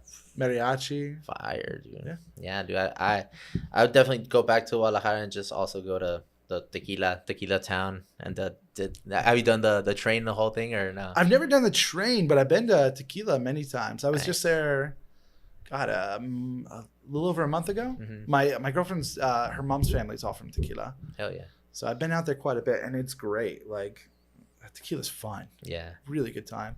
And I think most Americans would be shocked by like just the volume of fun you can have in a city like Guadalajara. Mm-hmm. How much bougier it is than most places. Like, if you live in Cincinnati, Guadalajara is way nicer than Cincinnati. Yeah, nonstop for sure. A lot of Americans have this idea that because it's Mexico, of course, Mhm. it has to be third world, and Right. it's just so stupid because Mexico is like the 12th largest economy in the world, or Yeah. 13th. So again, I'm quoting things I don't know. People can fact check, but it's all Fact good. check me on that.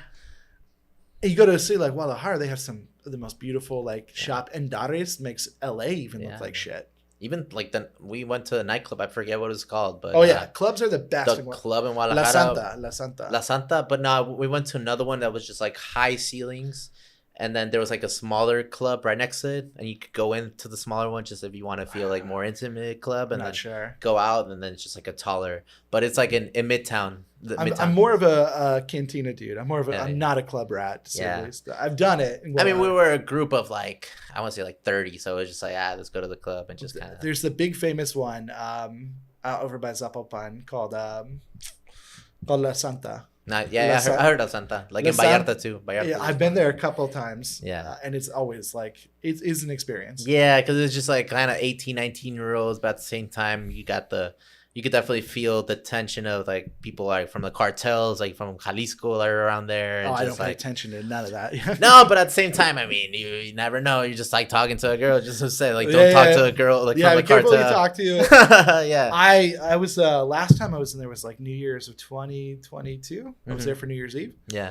and the table next to us was this old Venezuelan dude, Mm-hmm. with a bunch of just baddies around him, and Yeah. I got chatting with him in Spanish, and it turns out he's like, oh, I live in Spain. And I was like, okay, so you're one of those assholes. Guadalajara is definitely a fun place, and just like you met your love at the moment and decided for you to stay over there. Yeah. And he said that most of her family's from Tequila. One half of her family's from Tequila. Got The other it. half is And Tapatios. and where are you currently living in? I'm kind of a a legitimate nomad. So I'm staying with her when I'm in Guadalajara, and then I need to go back down to Oaxaca probably the next month. I work for some mezcal companies. Oh, nice. Taking photos and videos and content sick, for them. man. So I need to go capture some content. Hell yeah. Some So you normally like kind of like edit video too and just like record and pictures. And... Yeah. Whatever floats, what I do shit that I like. Luckily, I'm in the position where I have a regular job, and all the other stuff I do when it's a project that I give a shit about, like this podcast. Like, it seemed like it was gonna be fun. Yeah. I'm not doing this podcast because I need to push a book or something. I want to do because we can crank beers and have a good time. Yeah. No, most definitely. And then, honestly, just as I always tell everyone, this whole podcast was made in the moment, or like before I actually did it. It took me like 2 years to actually like take that leap of faith into actually making the project, because I told you, I graduated from film, and during high school days, I used to record like the daily bulletin. So it was just like the broadcasting of the high school. So we had like some anchors, and I was like the main editor. So I would just like record them, and then I would edit them and put the packages into like the storytelling of like, I don't know, today we're gonna talk about bullying. And then it was like, I don't know, Otay Ranch Mustangs won in the football game. And then they would record the games, just little highlights. So from there, I was like super into like, recording or just like kind of storytelling. And then those 2 years, I'm like, should I do it? Should I not? But I'm like, fuck, dude, who's going to listen, dude? Like, it'll be kind of cool though. But then I ran a half marathon. I'm into like, running and just kind of, and I ran like 2 half marathons before this whole thing happened, and I did a triathlon, and I was doing the San Diego half marathon in 2021, right after the pandemic, and that was the first race that was going on. It was July 18th. 1 hour into running, and also after going 3 times to the bathroom because I had diarrhea, I was dehydrated. Bad taco the night before. I actually ate some chicken and meat tacos at a homie's girlfriend's birthday. And I had the runs, but I still didn't give a fuck, and ego got in the way, and I wanted to have my personal record. An hour into the running, fucking had a heat stroke. Oh shit. Yeah, dude, heat stroke, and I fucking fainted. Woke up, 8 hours passed, and I was in the ER at Balboa Mercy's Hospital. No shit. Yeah, close to the airport in San Diego. And then dude, that was definitely a scare. I was just able to come back to life, but I had a fucking seizure. My liver was damaged, like 10% of it. I had like hepatitis, where like all your organs like get inflamed. No shit. Yeah, and after that, like I was in the hospital for like 4 days. Came back home, and I was on medical leave from my work because I wasn't able to drive because of the seizure. Yeah. And the doctor was like, yeah, just for precautionary, like, I'm just going to suspend your driving license for 3 months. That's one hell of a fucking heat stroke, my guy. Yeah, man. I was like, my whole body resetted, like just everything just collapsed, but at the same time came back. But yeah, man, I was in my house, in my apartment for like, 3 months, just getting like disability benefits. And also I wasn't drinking. So, and I wasn't driving. So all that money I started to save. And I was like, dude, this is the time to do the podcast. So I hit up my homie, like one of my best homies. He's a graphic designer. And you see all the branding and just like the logo, Border Kid and all that. Like he did the whole thing. And obviously I just told him my idea.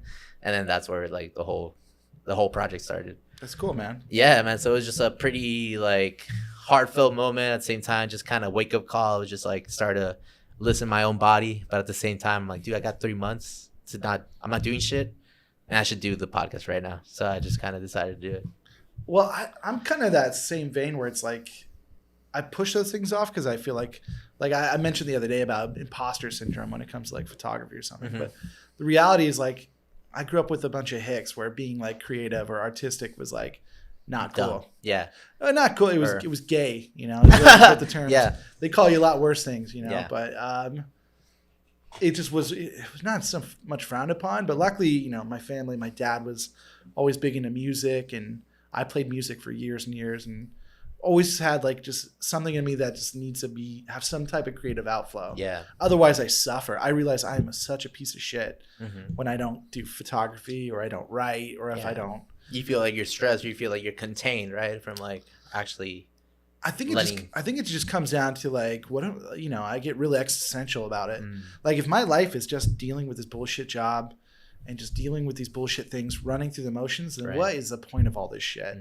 Not like I get suicidal. Or anything, No. But it's like, what is what's the my point purpose? of living if we aren't here Yeah. to like do cool shit? Right. And I stress with everyone, like find something that's cool to you, like that you like, and do it.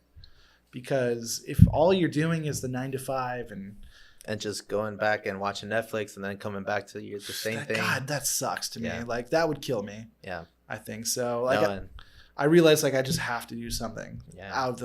to break the monotony a little bit. Exactly, man. That's what you were saying about just you got to be part of the system in a way to actually like, get your funding for your actually fun job, and to like actually doing what you actually enjoy. And I always stress that out so much in this in this podcast, like I've gotten really close friends of mine. Just I don't know, we're at the bar and they go up to me like, "Hey, dude, you started the podcast, huh?" I'm like, "Yeah, dude." It's like, "Hey, it's sick, man. So I did see you. We went to Colombia. Like, hey, it's paying off, huh?" And I'm like, "Dude, I don't get money from the podcast, but it's like." Oh, you don't? I'm like, nah, I just do it for fun, man. It's my passion project. But in a sense, like in the future, if I do get, some sponsors, that'd be dope. But at the moment, it's just like, what about you, man? He's like, oh, I've been trying to make a podcast too. Like, give me I'll send you the links of all the equipment I have. It takes some money, but do it. He's like, oh, but if not, like, do it. You dude. can do it low budget. I mean, if you got a couple phones, Exactly, man. It's You a know, couple phones, just like one mic, 2 mics. dude, not even the mics. barrier to entry is so much less than what it used to be. If you want to film cool stuff, like I don't want every asshole to be a YouTuber or a social media influencer, but if it's something you're passionate about, do it. I don't think you should do it for the fame, which I see a lot of people doing. Yeah. Like, oh, I want to be popular on Instagram. Then fuck you. I don't know. Like that's obnoxious to me. Yeah, it's just like that yellow journalism, or just like trying to navigate towards an interview so you could get more clicks, or like build attention so everyone could be like, oh, like the drama into whatever's going on. Oh, But I it's hate like, drama nonsense. Yeah. no, it's like a lot of people, like whenever I invite them to the podcast, it's like, oh, do you have a certain follow through? Like, do you know the questions that you can ask me? And I'm like, I do, but at the same time I don't. Like I just like flowing into the conversation, just because I feel like conversation is just where people get to be themselves.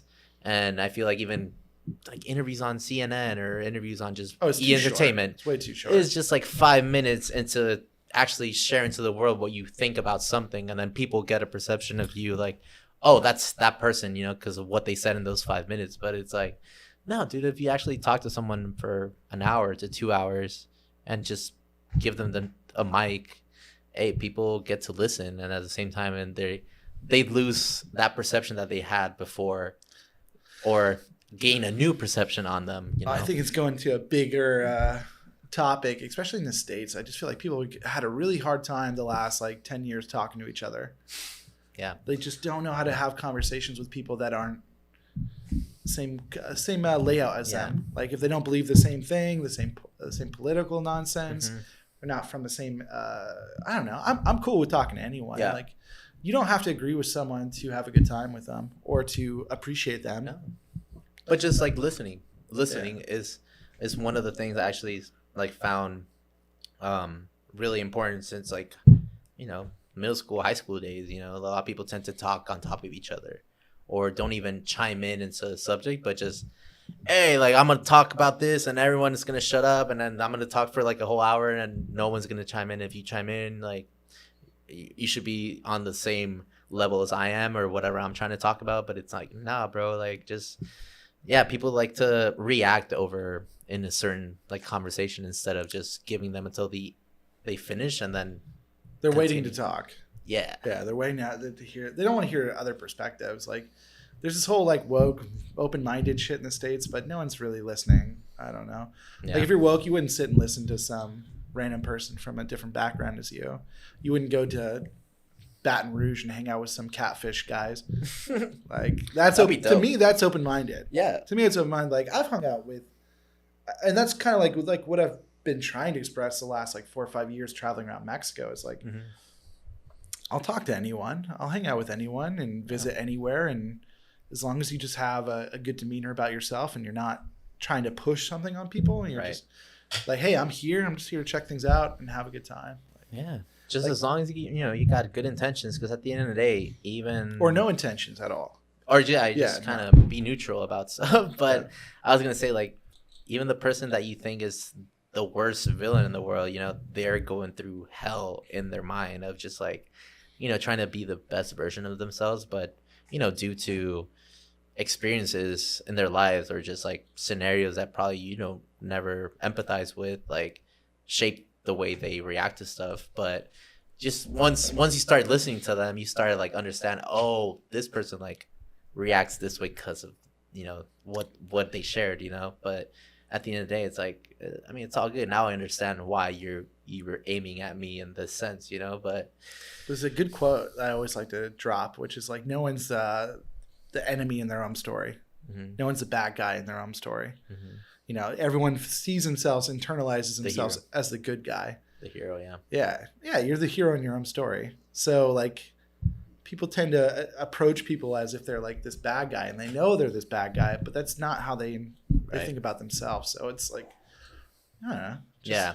Just chat with them, see what they're all about. Exactly, and that's what I love about the podcast format. Even though I know that not everyone listens to podcasts like the whole thing, maybe just see a clip on Instagram, and that's pretty much it, because they're probably in the bathroom taking a dump and they gotta flush and then go back to work. But it's really amazing whenever I get like that feedback into like people like, yo, Danny, like, this episode, dude, I didn't know this guy did this and that, or I didn't know that they went through rehab and now they're sober. I thought they were just fucking asshole throughout these whole years, but now I understand like why they were an asshole at the time we were in high school. And I was just like, hey, well, glad you were able to get that Off your chest, yeah. Yeah, off your chest. But I appreciate you listening, and or just these other things. Oh, I thought maybe daddy and mommy opened up their coffee shop and I thought they didn't do one thing, but I didn't know this guy went all the way to Veracruz and get coffee, and just bring the whole grains over here. That's such a common thing, man. Like the whole, like, everyone assumes everyone's working on daddy and mommy's dime. And yeah.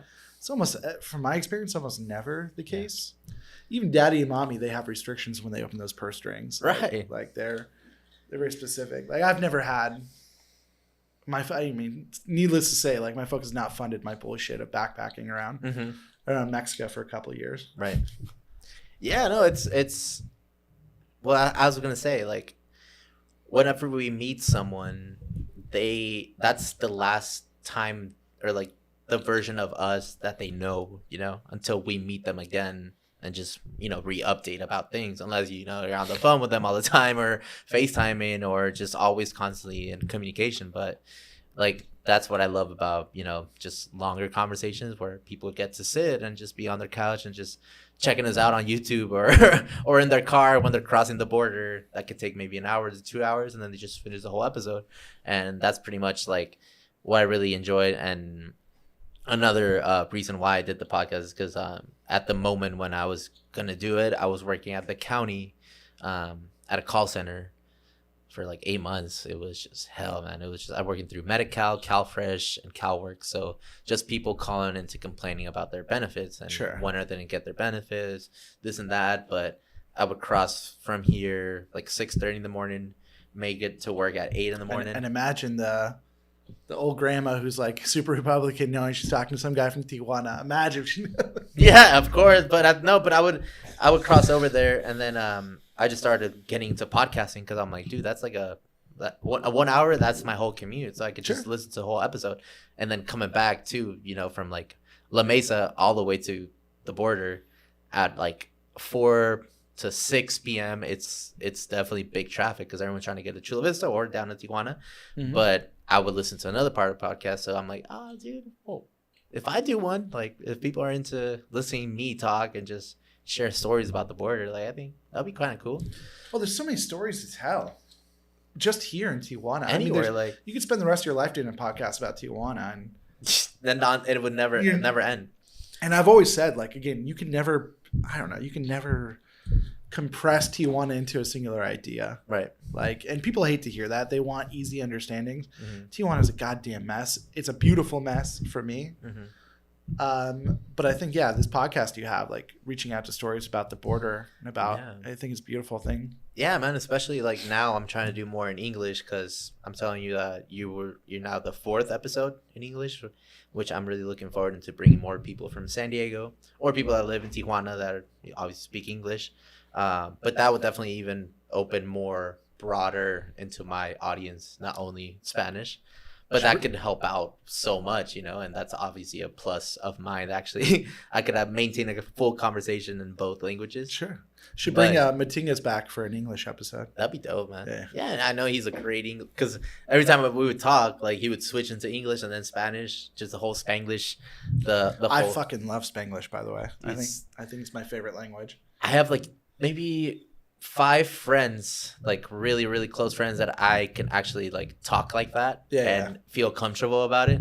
Because obviously there's some people that are always into like the whole grammar. They lean one more. Yeah, and they're like, dude, shut the fuck up. Just Spanish or English. Pick one. Yeah, just like obviously my mom would always, every time we come back home, it's like, hey, Spanish only here in the house. And that definitely helped out a lot because, there's people, LA, San Diego. Don't speak English or don't speak Spanish. Yeah, exactly. And they just like let the kids go on. You've got to have to imagine how embarrassing it is. I've had some friends with Nopal in the frente. Like they look like fucking Benito Juarez. And they come and visit me.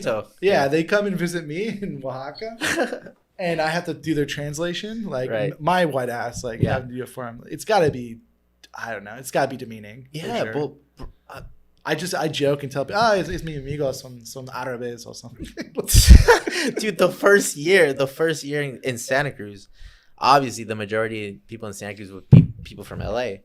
And, or San Francisco. But LA, like Latino LA. Yeah. And they would be in the bus with me and I would go up to them literally like, nopal in the face, and I'll be like, these guys are like from Mexico, 100%. Yeah, like sangre pura. And I would go up to them, ¿Qué pedo? ¿Cómo estás? And they'd be like, what? And I'm like, oh, no español? And like, oh, poquito. I'm like, oh, no, and I would just open my eyes like, where are you from? And they're like, LA. I'm like, oh. And I would just like not give him shit, but at the same time, like, dude, like, damn. Like, I feel like I pulled the curtain back on that a little bit because I see that here in San Diego. I'll be at like some bar in Barrio Logan or in IB or something, and some dude has no problem. Super Mexican. They represent the Latino, but at the same time, the Spanish is. And then I'll start speaking Spanish, and they'll be like, no, I don't speak Spanish. I'm like, no shit. Yeah, like, you got like a Mexican flag tattoo on your neck, like. Yeah, you're representing it, but not really like the language. But that's what I've like.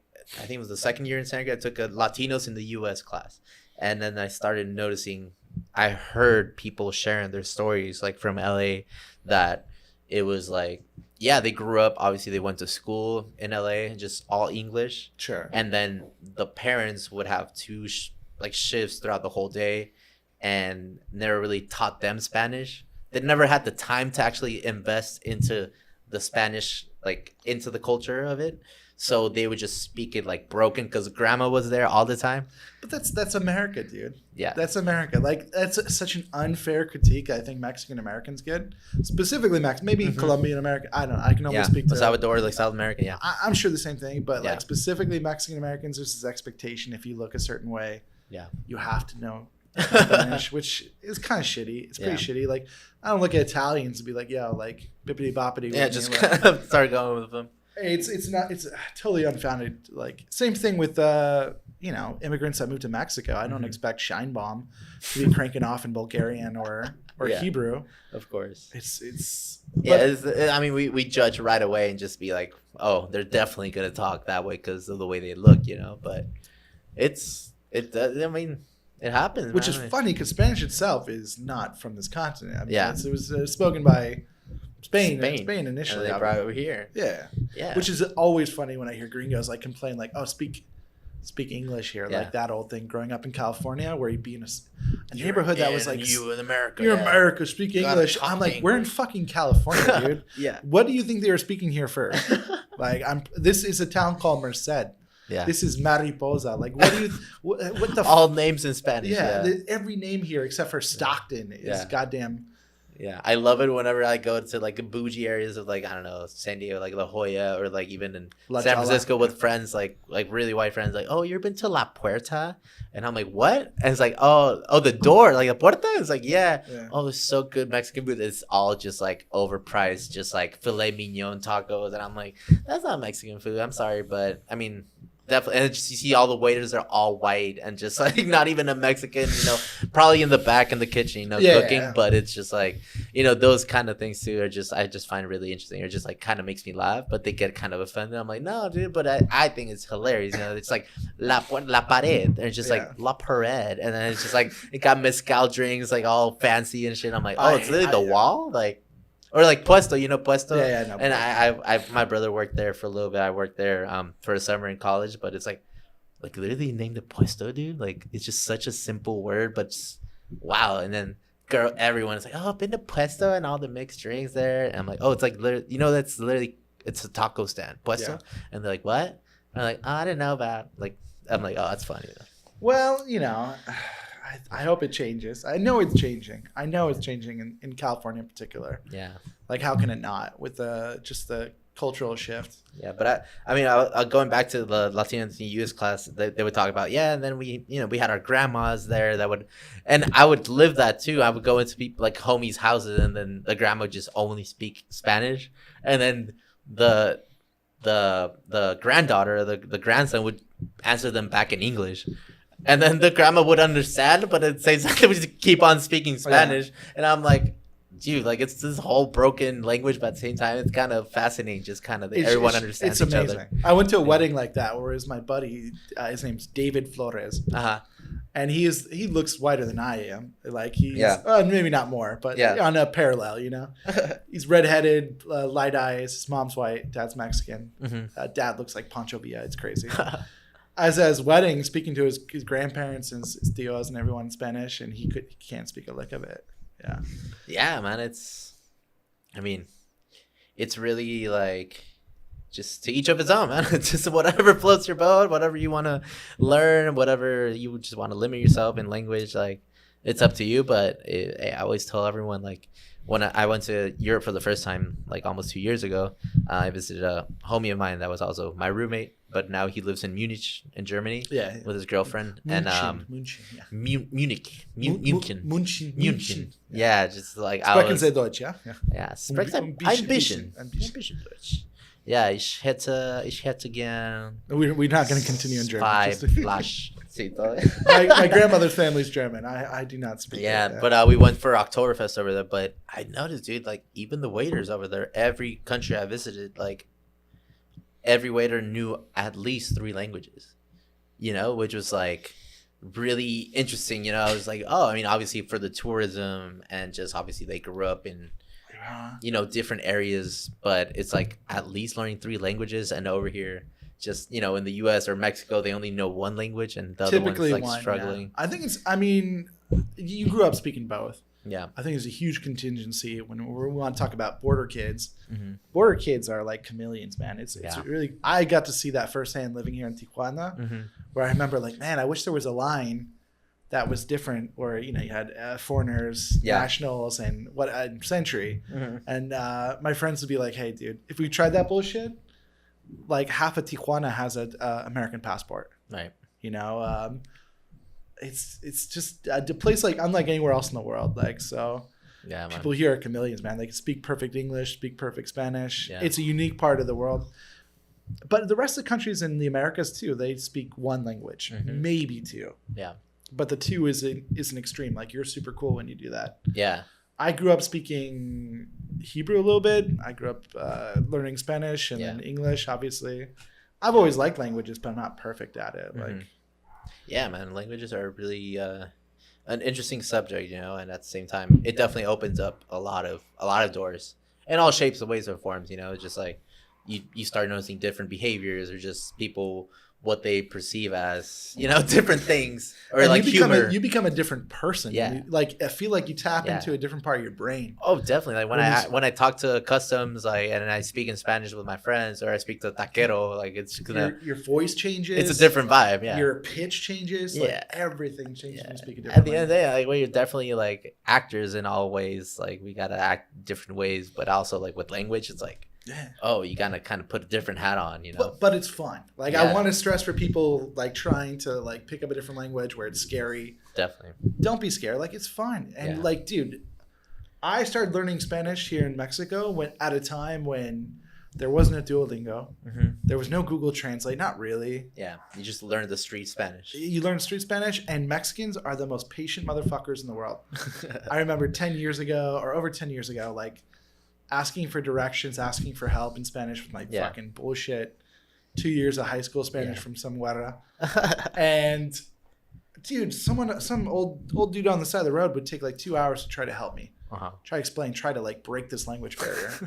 You can't do that in Spain. In Spain, they'll tell you eat shit and die, right? Like in France, they'll literally just stab you. Like in Mexico, Mexicans, if you're trying to learn their language, they'll even take you over there too. Like they'll walk you through. They'll hold your hand. They'll literally give you a hug, hand you a beer if it's hot outside. Dude. Like, God, I wish the stigma about Mexico dangerous could be broken overnight. It's not going to be broken overnight, but I do challenge people to come over here and see it. And see it at least firsthand. Live it. Like, experience it. The Dutch guy I was traveling around with, he said it really beautiful. Like Mexico's like a misunderstood paradise.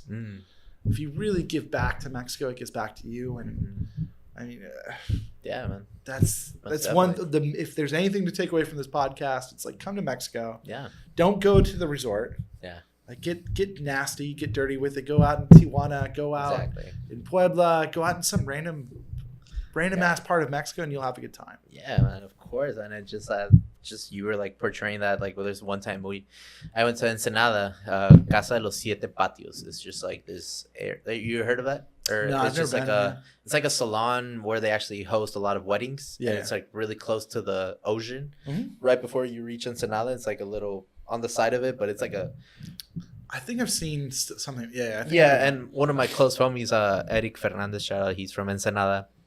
He actually has a really cool bar over there called La Capilla, and it's like bar, and they also do like open mics and then DJs and all that. It's pretty cool. But he made an event over at Casa de los Siete Patios with like European DJs and like some DJs from San Diego and from TJ. So he just made like a whole function, and then there was an after party because the police shut it down. We were supposed to go all the way to 8 a.m. But he actually got all the permits and everything just so he could happen on to like overnight until 8 a.m. And the cops showed up, and then they just like had to come up with a plan B. And then there was like an after party at a homie's house. We had to Uber, like, I don't know, I think it was like 5 a.m. And we Ubered with this guy, and this fool was like, where you guys going? We're like, oh, we're going to an after party, like with music and all that. He's like, cool. But this guy, like, he was definitely like more of a cantina kind of guy, not really like into electronic music, but just kind of. You just described me perfectly, by the way. But he was just like kind of like an older dude, like maybe I want to say like 40-ish around there. But he's like, oh, is there gonna be like beer? I'm like, yeah, bro. And then he was just like, you guys are my last ride. Like, come, like you guys, you want to come with? It's like, yeah, dude. He fucking turned off the Uber, like parked. He came with us. We fucking partied all to like 10 a.m. with an Uber driver. So that kind of vibe, it was just like pretty fun. Like in that sense too. He just like barely knew us, but he was just like kind of got a cool vibe from us, cool energy, and it just kept on going. I got a lot of little stories like that. I remember one time, if anyone's ever been to La Paz, like the city is like pretty far out from the beaches. Like Balandra and Tecolote. So nice. Yeah. The beaches you want to go to is not close, and it's not cheap. Like it's like an hour away, right? An hour and 30. Like, 45 an hour. Yeah. And it's expensive, man. Take a taxi, or there's all these tour groups or bullshit going out to Balandra. Mm-hmm. And I'm Jewish, but I'm also very cheap. Like, not to add to stereotypes, but instead I just decided to hitchhike. There's one road that goes out there and one road that comes back. So I hitchhiked, and this SUV pulls over. It's a bunch of dudes with Santa Muerta tattoos and everything. And I'm with this blonde Polish chick who's backpacking with me. And I was like, let's go. We got in the car. Let's do it. Which is like, if you're watching this after seeing any Netflix show about Mexico, you're like, they're gonna die. Yeah. Turns out they were a banda who was going out there to play on the beach all day. They had all their instrument stuff in the back. Yeah. They handed us a bottle of tequila. We're cranking it with them. Kind of like Mazatlan vibes, like playing in the beach. Like, yeah. That's sick. So I play guitar, so I ended up playing guitar with them for a little bit on the beach. Hell yeah. And then they're like, hey, we're going to play here till sunset. Meet us here at sunset. We'll drive you back. Nice. But that's the stereotype, right? You see Santa Muerta tattoo or a necklace. You're like it's so easy for me to assume like these bros are probably going to leave me on the side of the road after they take my cell or something. And obviously it didn't come to fruition, so thankfully. Yeah, you're here. And I have a lot of little stories like that too, man. Just man. Nah, man, we could definitely go on for, hours. I feel like we can continue on to party and all, but tomorrow I got a little half marathon I need to prep and just. You have a marathon tomorrow? Half marathon. Dude, I can't even do like a 10th of marathon. Yeah, man, but nah, bro. Like, thank you so much for coming, man. We've been almost past the 2 hours, man, and definitely felt like a great time. Felt like I already met you, man. Like even from just when I picked you up over there at close to Centro and La Revolucion. Like I was like, man, this guy got the vibe, got a cool energy, man. And of course, he picked me up after the bar, Yeah, man. And thank you so much for coming, man. And I know that your time is valuable, and you gotta navigate through and just have a fun time. But at the same time, you're doing your own thing. And thank you for sharing a little bit more of your story. And hopefully, maybe in 6 months or a year, I know that you're very successful, on through Instagram, and as we definitely share some stories. I really admire your work, and definitely you are an ambassador of Mexico, coming from gringo guy, and it's pretty dope, man. Like I would definitely just motivate or tell people, inspire people to come over here and visit, and just how you mention Mexico as a whole, not only Tijuana, but just that's the beauty of it. And just like the friendship, the community, the warmth, the just welcoming, and obviously through food, through partying, through just like adventures, like that's where it's at, man. And just one last question before we wrap up. Sure. How would you describe Tijuana and San Diego border to someone that's not from the border? Oh boy. The best way to describe it in one word would be like an enigma. It makes no goddamn sense. It's the busiest border in the world. We are so close yet so apart. Like you could be someone from Tijuana and never have experienced anything from San Diego, and vice versa. You can be some white boy from La Jolla and have no clue about Tijuana, but we are 20, 30 minutes away. And there should be more of a brotherhood, and I hope in the future it is. Yeah. You should come down to Tijuana, at least dip your toes in the water. Check out, food scene, bar scene. You're going to have a good time. Yeah. Don't be scared. Like, if you need to go for a tour, you can go with Matingas, or you can go with someone else. There you go. There are organized tours here at Tijuana. And yeah, I'd say overall, come down to Mexico. Come to Guadalajara. Come to Mexico City. Come to Oaxaca. Go fucking everywhere. Yeah. And don't just go to the resorts. And, also don't gentrify. For sure, man. But come and enjoy Mexico. The people will be lovely. Hell yeah, man. And how can we, or people follow you, maybe send you a message, maybe, through Instagram? Like, what's your tag? Yeah, my main focus right now is Instagram. You can find me through Ben Carpenter Photos. Couple of things I'm trying to do here in the next year. I've done a couple of photography books. Yeah. So I got one specifically for Oaxaca. Nice. I got one that's all black and white around Mexico, Tijuana, San Diego, etc. Nice.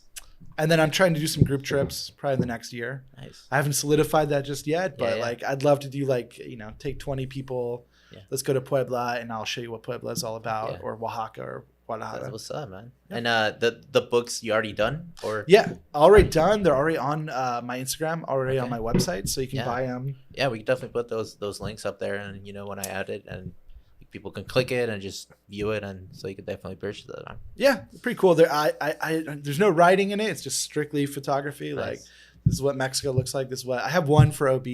So if there's any San Diegans and any Obetians in the area. You can check that out. And then I'm trying to write like an actual novel Oh, hell yeah. about traveling around Mexico during COVID. Call it. Yeah. So hopefully that should be done in the next 6 months or so. But yeah, man. Well, Ben, it was a pleasure to have you here in the podcast.